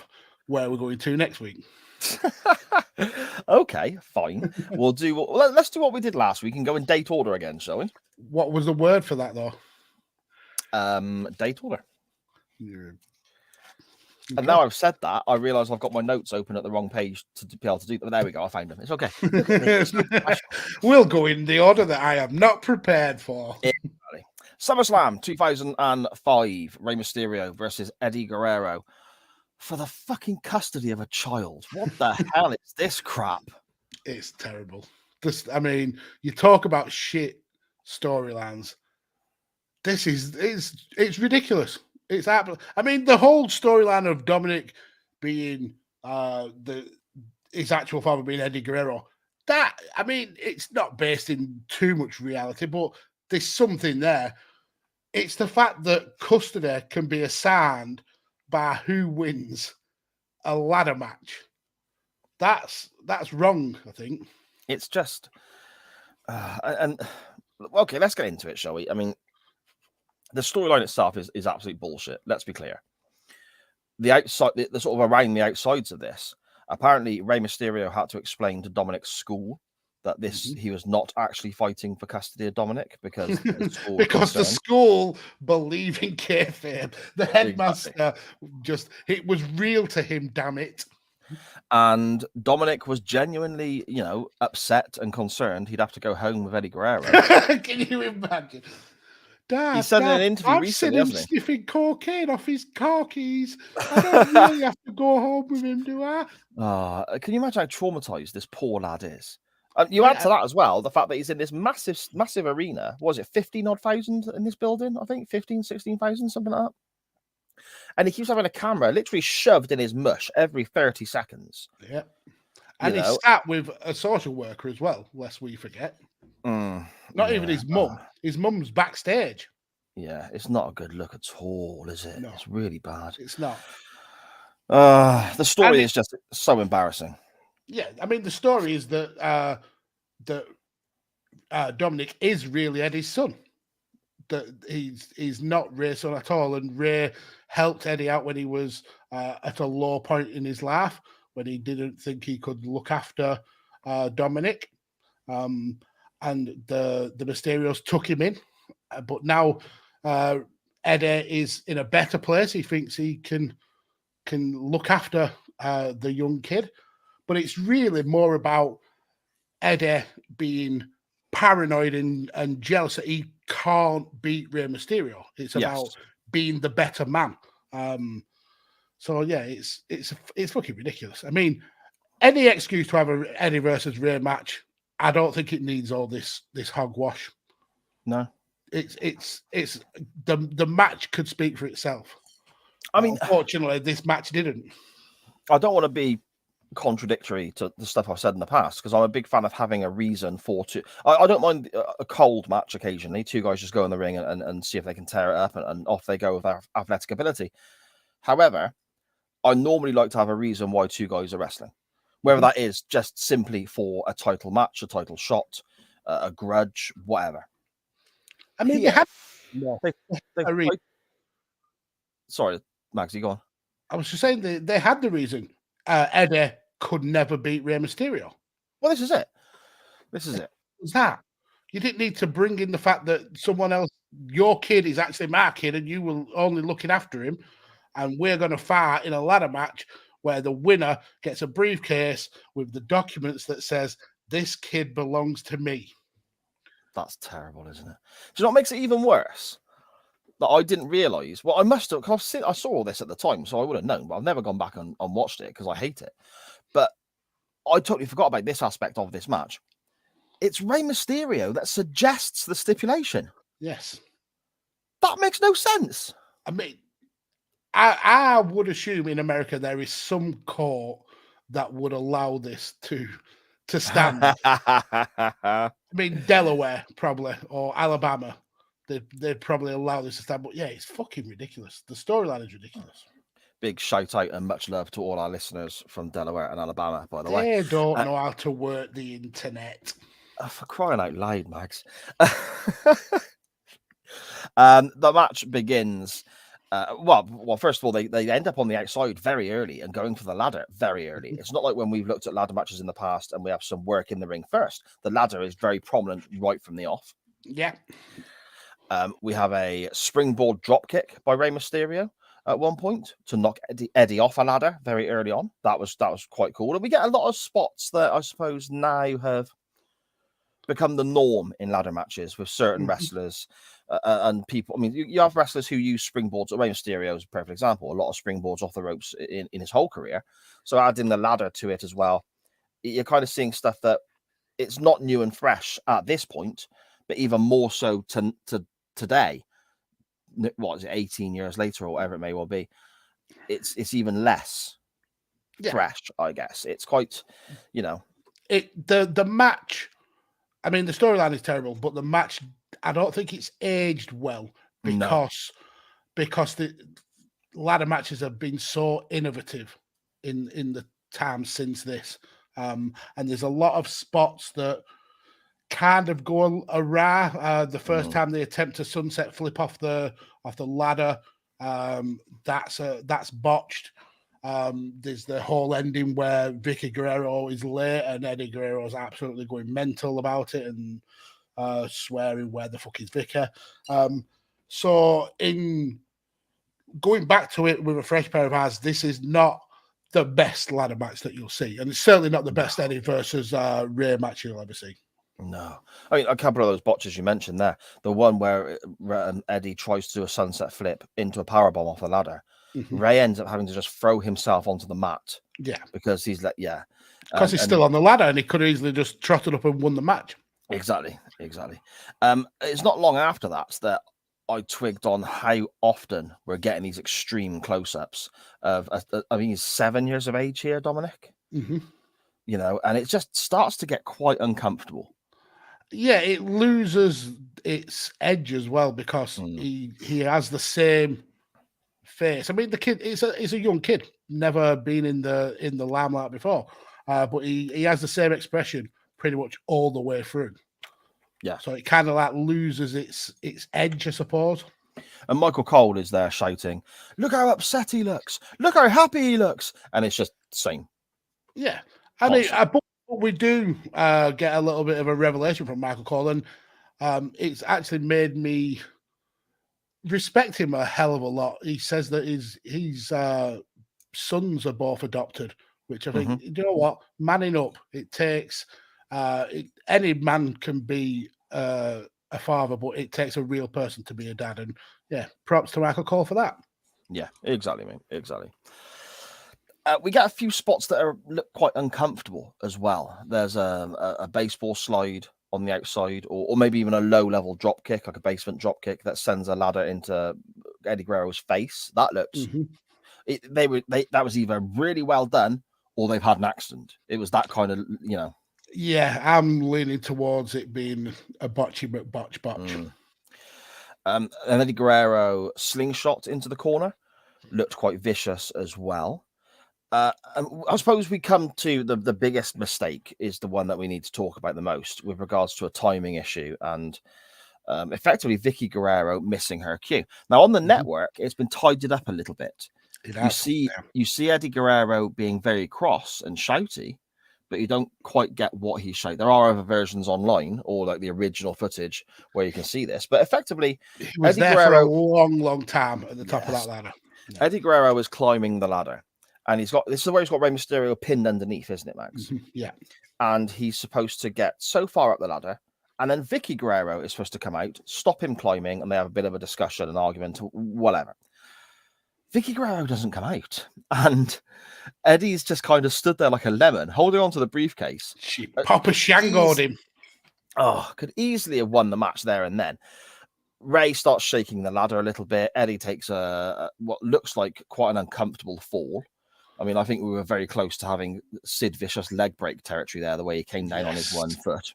Yeah, and there's loads of spots like that. There's one where I think Mysterio, he back body drops Eddie off a ladder, and then he ends up basically crushing his own body on the ladder. Yeah, they did not do well in this ladder match. It was very not at all. It was very botch heavy. Eddie Guerrero, if you look for the footage online of the original, what was shown, quite clearly screaming at Charles Robinson on the outside, picked up by the cameras. Where the fuck was Vicky? God damn it, etc. I think he was screaming it at Charles Robinson. Yeah. Yes. They then have to sort of do a bit of filler. So we have the Three Amigos suplex, which ends up with a bit of a nasty bump for Ray landing on a ladder on a third suplex, before they go back to the similar kind of spot again, and we get Vicky actually running down at this point. So and she gets to the ladder and starts shaking it a little bit, and then she freezes and stands there for a little while looking like a lemon, whilst Eddie is on top of the ladder again looking like a lemon. And he can quite visibly, even on the network now, they've not tied this up whatsoever, you can quite clearly see him look down, glare at her and shout, "Push it!" So she pushes the ladder to send him tumbling. It's all just a bit of a mess, Mags, isn't it? Yeah. And I think you notice a lot more watching it in retrospectively. At the time, and in the heat of the moment, this could have been a good match to watch, but knowing what happens, it's a crap match. The crowd are well into it, mind. And again, I suppose that's down to the story, isn't it? And the things we're noticing because the camera is right there. I mean, when it's not literally shoved up Dominik Mysterio's fucking nose, the camera is right there in the ring, and we're seeing these errors, these mistakes, because they're not well hidden. Yeah. And it's a very clunky, mistimed match. But when you're in the arena, in that atmosphere, slightly further away, you're probably not noticing it as much, are you?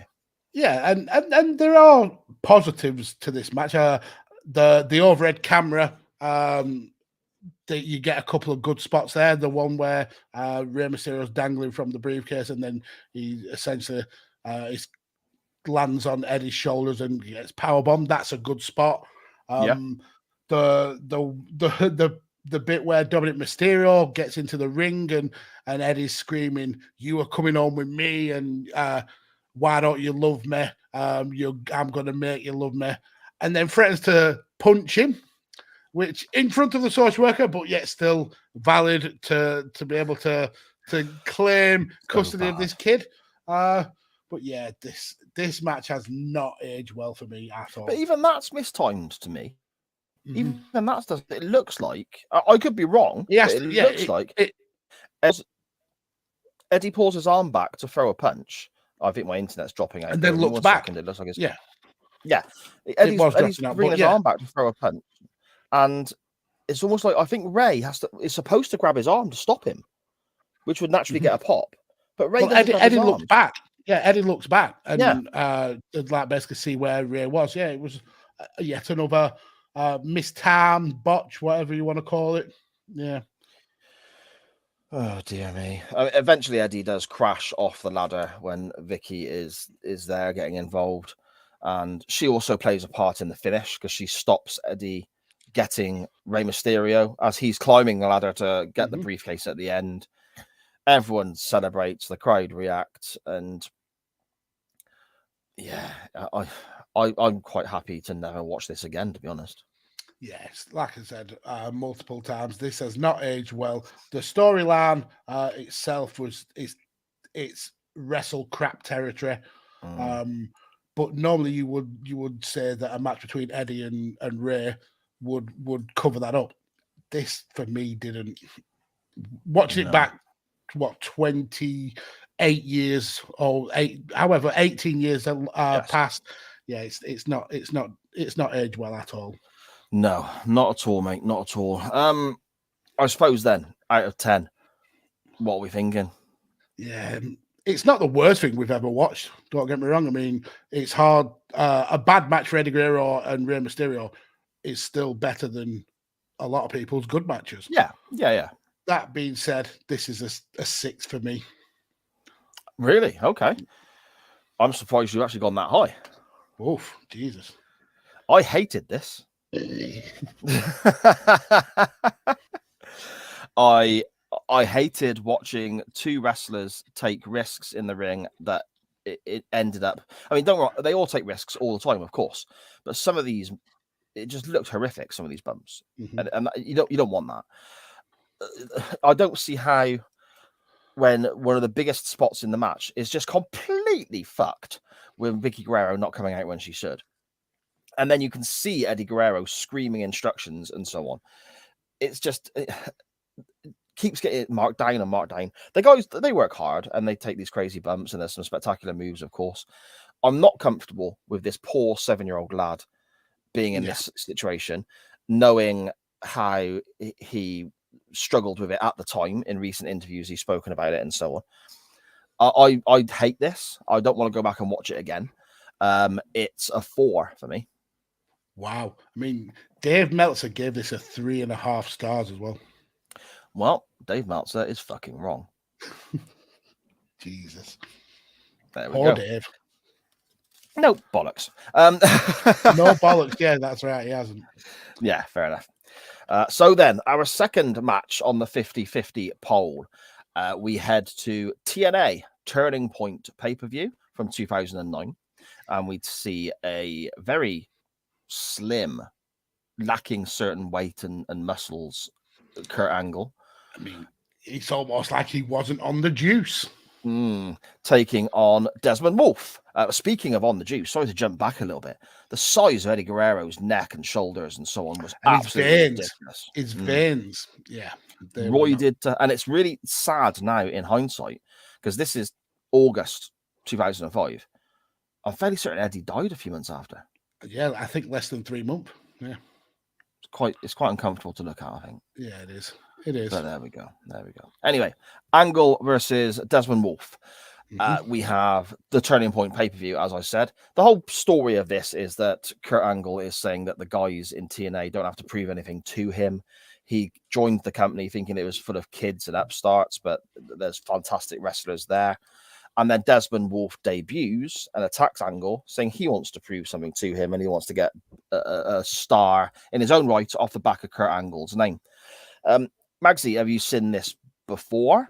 Is this something you've gone back and watched at all? Do you remember it from 2009 or? No, my TNA knowledge is very, very lacking. The only thing I remember of Desmond Wolfe in TNA is as part of the group of the Woo Off.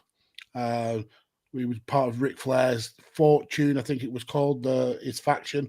And he was doing the same thing in that, ironically enough. He has a bit of mark time, and he says he's trying to make a name of himself off Ric Flair. So it's ironic that the two things I know about Desmond Wolfe in TNA, and he's trying to make his name off two legends. So, yeah, no, I've never seen this match before. It was, Kurt Angle, he just doesn't look like the same person. I mean, his hair for a kickoff, he's got an old man's bald patch. Yep. Yeah. Yeah, he's got a bit of stubble coming through as well. That's a bit grey and all that sort of stuff as well. And yeah, he was struggling, I think, with addiction issues as well at this point in his life. Yeah, well, that was why he left WWE, because they wanted him to get some rehab, and he was like, no.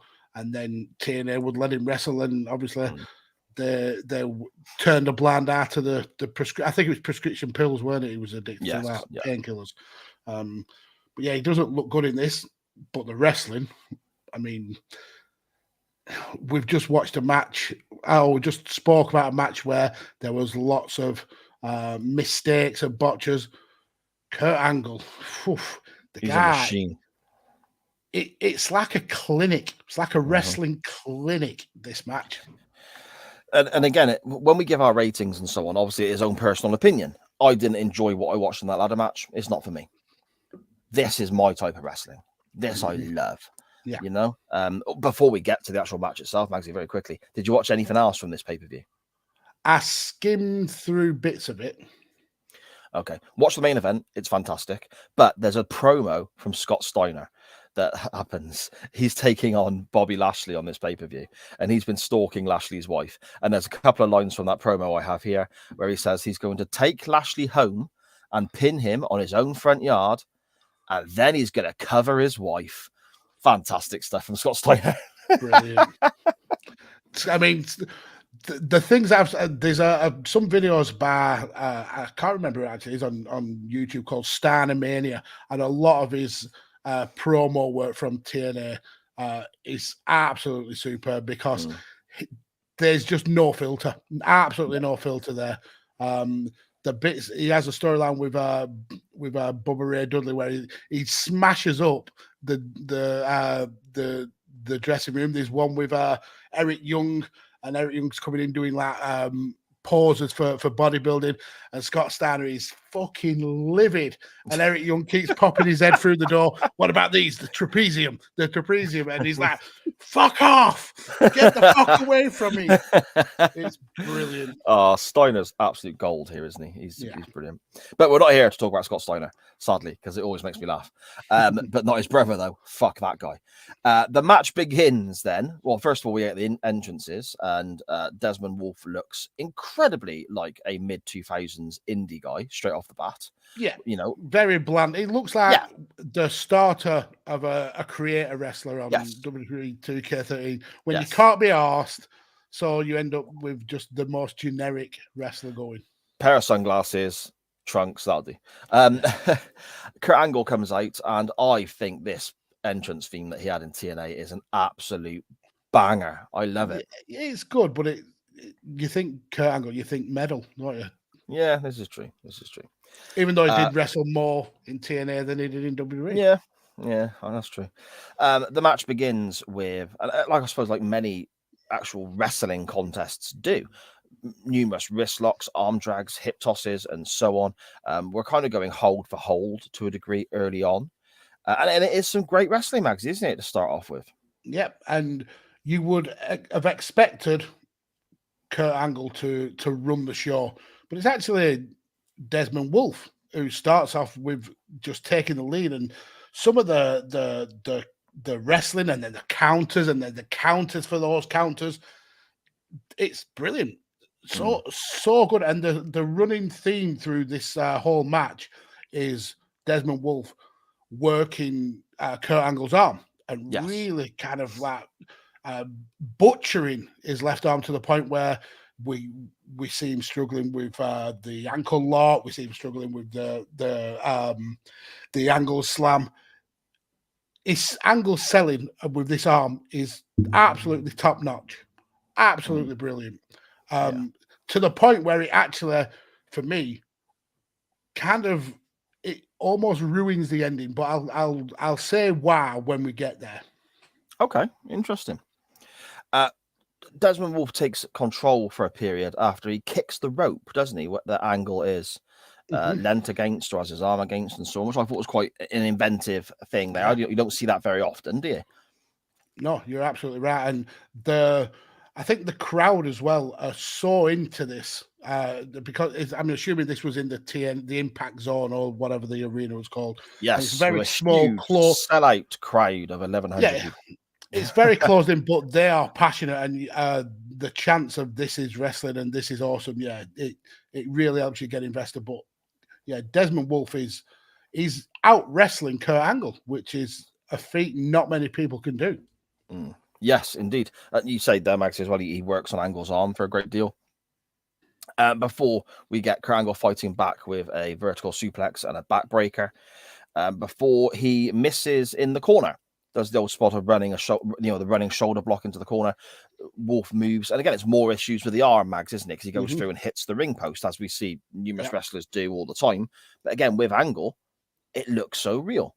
Yeah, and the way Desmond Wolfe, Nigel McGuinness is just laser focused on that arm, and there's some really unique, some innovative ways that he focuses on his arm. There's one where he essentially gets him in a almost like a cattle mutilation style move, and then starts leaning back on Kurt's arm. Yeah, it looks brutal, absolutely brutal. There's one where he traps Kurt's leg arm with Desmond's leg and starts twisting it, and it looks like he's going to snap that arm off. It's so well done. But it pays into other aspects of the match as well, and to me, it just comes back to telling the story and it making sense. He has picked a body part. He is working that body part. Mm-hmm. So he can use that body part to his advantage, whether it's when he's the more offensive wrestler or if he's in more of a defensive situation, which we see at one point when Kurt Angle goes for a sunset flip. And to get out of the sunset flip, Desmond Wolfe slams Angle's arm on the mat, which is the arm he's already been working. So Angle has no option but to stop and sell the arm again. It's brilliant storytelling, isn't it? Yeah, and there's a point where Angle is finally able to lock on the ankle lock for a few seconds, and Desmond Wolfe sells that as well. You can see him for a few seconds that he's having to limp and kind of like walk off the injury. Brilliant work by both guys. It's night and day compared to the other match we watched, which is shocking to say, knowing the caliber of all four of these wrestlers. Yeah, exactly. We get Desmond Wolfe basically runs into a belly-to-belly overhead suplex, and then we get the rolling Germans, which Angle, Benoit, and Lesnar. 6 of them. Yeah, we get 6. Yeah, really good stuff. Yeah, really good stuff. An Angle slam is countered into an arm drag, which I thought looked pretty damn smooth, to be fair. And then a clothesline that nearly takes Angle's head right off. Brutal clothesline. Desmond Wolfe has been using this kind of, when I say a top rope cutter, I don't mean he's coming off the top rope. I mean, it's almost like a hangman cutter, isn't it? He's holding the guy a little bit feet on the top rope, and he sort of drops in from there. Yeah, a little bit like Tommaso Ciampa's finishing move. Is it the Widow's Peak or something like that? Okay, right. And this is, again, working on Angle's bad neck, which is a part of their story going into this pay-per-view.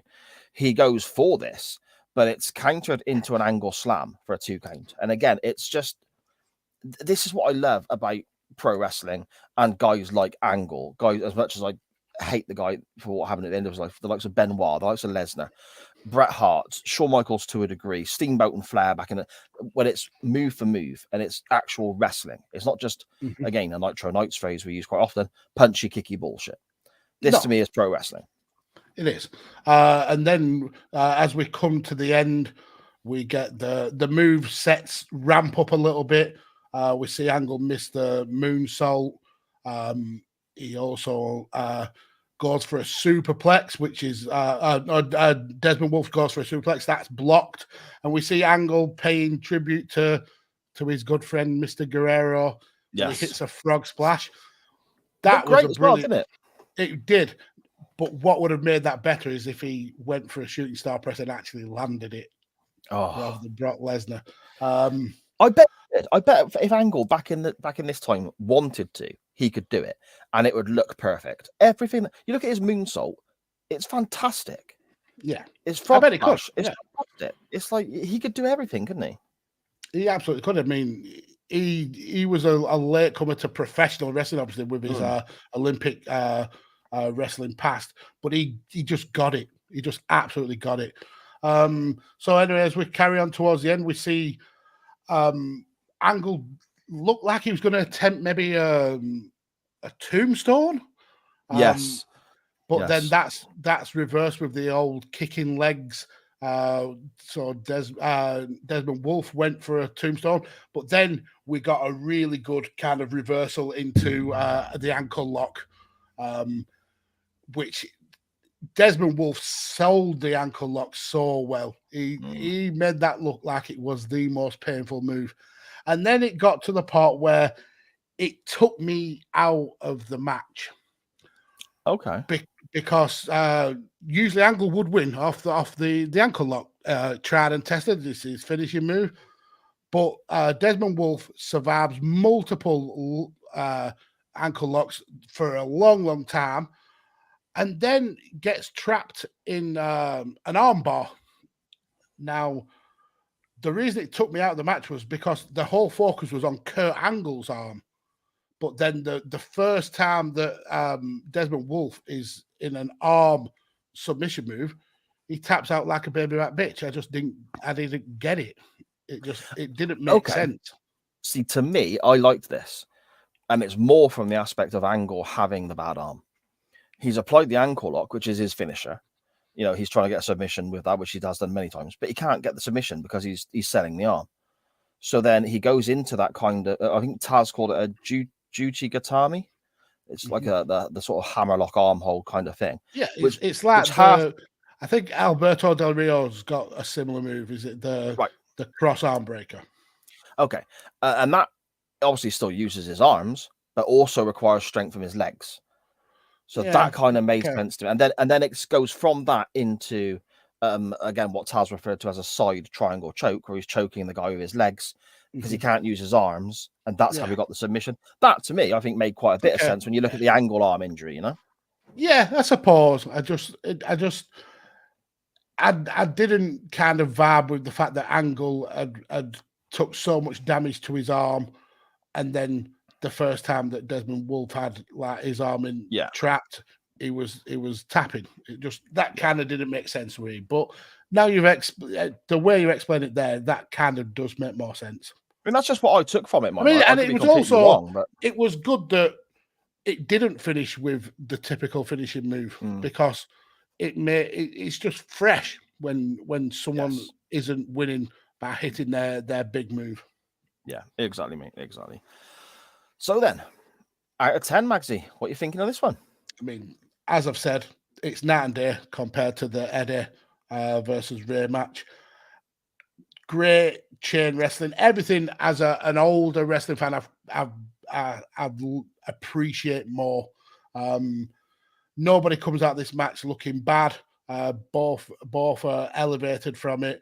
Yeah, this is a 9 for me. This is a solid 9. Yeah, I've got 9 as well. I've got 9. Is that good? Is like, and the main event of this pay-per-view, which I think was the very next match. Yeah, was it Daniels versus Samoa Joe versus AJ Styles? Yes, yeah. It's an absolute barnstormer as well. Absolutely. In fact, I know we're going to get to the chat in a moment, but Cam Griffin is talking about, dipping his toe into a bit of TNA. You can find, I know, your brother Dan said he'd give you his logins, but you can find this on YouTube, which is where we watched it. If you go on the Impact Wrestling YouTube channel, there is so many full wrestling shows from this era that if you wanted to dip in, it wouldn't cost you a bean. So yeah, and the final 2 matches of this pay-per-view, the one we've just looked at, Desmond Wolfe versus Kurt Angle, and then the triple threat for the TNA World Title. It ain't a bad place to start because they are both very, very good matches. But yeah, I've got a 9 as well, Magsy. I thought it was absolutely superb, and it's exactly what I love about pro wrestling. Yeah, I totally agree. I think it was a brilliant match. Yeah, a well-told story. It's almost faultless. Yeah, there we go. Okie doke. So then, where do we want to go next week? Oh, now, you bastard. You said you had a little bit of a thought in mind, didn't you? Which may dictate what I do with mine, but go on. Yes. So the reason why I've gone this is multiple. One, we've watched quite a lot of good wrestling recently, and whilst that's fun, this whole show is probably at its best when we're watching absolute tosh wrestling. So I did a bit of a Google search to try and link the 2 matches to some terrible matches. And my first thought was, let's have a look at some terrible SummerSlam matches. Okay. And there's been some awful SummerSlam matches. And I found one. So from a list, I think it was from Wrestle Talk, written by Adam Blompier, former from Cultaholic and What Culture, and he ranked his worst SummerSlam matches. Okay. So his worst SummerSlam match was from SummerSlam 2007, and it's for the World Heavyweight Championship, and it's Carl Lee the Great Khali versus Batista. Oh dear. Now, that sounds horrific, but it gets worse because that match was tied for number one. The next one also includes the Great Khali. Okay. It also includes a world title, but this time it's the WWE title. This is from the SummerSlam, the next SummerSlam 2008. And it's Khali versus Triple H. So I don't remember that at all. Well, you're going to remember it because why have two terrible matches when you can have three? So the third tied match, SummerSlam 2009, the Great Khali, and he's facing Kane. So I put forward to you douchebags that we are not going to watch one bad match. We are not going to watch two bad matches. We're going to watch three consecutive SummerSlam bad matches that are from the Great Khali against Batista, against Triple H, and against Kane. And it was, what was it, Magsy? 07, 08, and 09, you say? The whole SummerSlam 07 to 09 and all three the Great Khali matches. So you want to punish us, we'll punish you because you have to listen to us talk about it. See, I had an option there. A little bit of context. Before we pressed the red button today to go live, Magsy said, I'm going to put something terrible forward. And I thought, well, normally if we put something terrible forward, I should put something terrible forward as well, which wasn't my first choice, which I'm not going to explain now because that can be used for a different time. But I thought it would make some interesting talking points. So then during the show, I've been frantically searching for something terrible I can link to properly. And I found something, Mags. I found something equally bad as well. It's using my old favorite of the arena, the venue. Again, you got to think I'm doing this on the fly whilst we're actually live, so bear with me. The MCI Center in Washington is where SummerSlam 2005 was held. It was. That was also the venue for the last 4 Starrcade events in WCW. Oh, good Lord. Oh, yes. Barry Windham, folks. No, I said shit wrestling, mate, so it's not Barry Windham. The Stalker. It's the Stalker. So, going up against your triple threat of horror involving the Great Khali. And none of them were a Punjabi prison match. Can you believe that? Good. I would like to go to Starrcade 1999. So a bit of a wobbly period in certain aspects of WCW. And I would like to take a look at that wrestling machine that is Kevin Nash going up against somebody else who obviously puts on regular 5-star bangers and mat classics, Sid Vicious. Oh. Hang on. Is this the whole storyline where... Hang on. Go on. I'll let you finish. In a powerbomb match. Brilliant. Now, I have seen this. It's crap. And the finish is even worse. So, those are your options, CWF. You have... Go on. So, is this the match where... Or the storyline where Kevin Nash dresses up as Sid and he does the whole... I'm half the man that you are. I don't know. I'll have to go back and check it out. It's been a little while since I've seen this, but there is a lot of nonsense around it, and it's who's got the best power bomb and so on. And the only way you can win the match is to hit a power bomb on your opponent, and it doesn't go well. Let's put it that way. So yes, lots of great wrestling we have covered on this show in recent times. I mean, we've had a match here that you and I actually both gave 9 out of 10 this week. An absolute, clinic in a way. It was superb. Yep. So you're going to suffer, motherfuckers. Yeah, we're going to have, potentially, if Magsy's choice wins, we have the Great Khali in a trio of terror matches from 07, 08, and 09. SummerSlam against Kane, Triple H, and Dave Batista.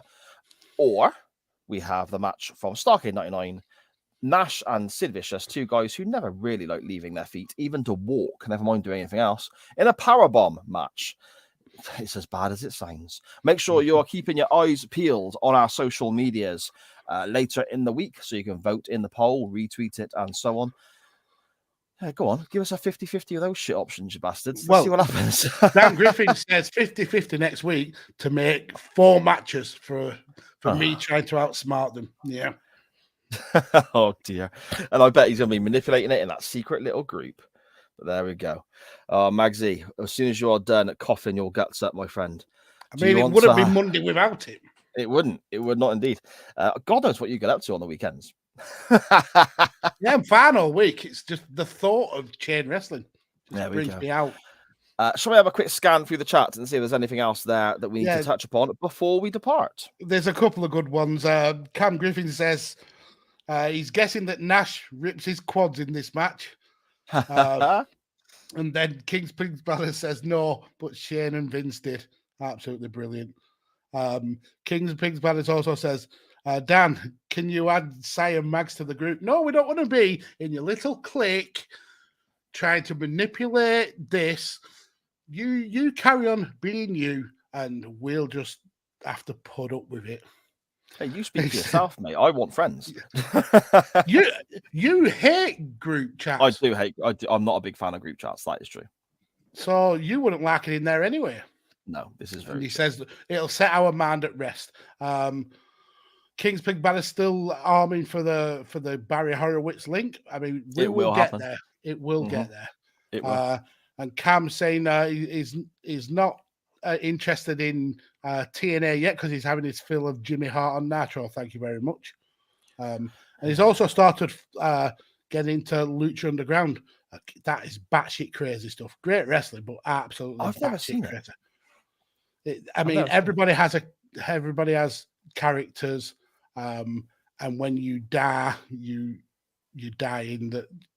Yeah, you are killed off in the show. Yeah, it's very storyline driven, but it's also people are killing people. Yeah, oh yeah.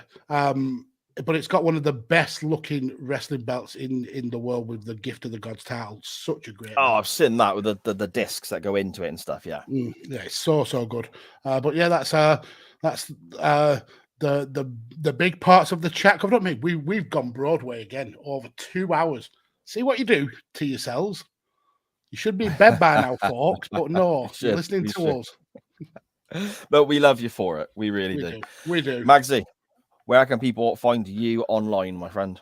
Only place you'll find me online is on TikTok, where I am giving daily updates about my chickens. And I tag the Chain Wrestling account in it and never get a like or a repost because Sai is an absolute arsehole. But I do have a Twitter as well, at PodfatherMags. Don't go on there because I don't think I've posted since last year. So yeah, come and check me out on TikTok. That's at PodfarmerMags. It's brilliant.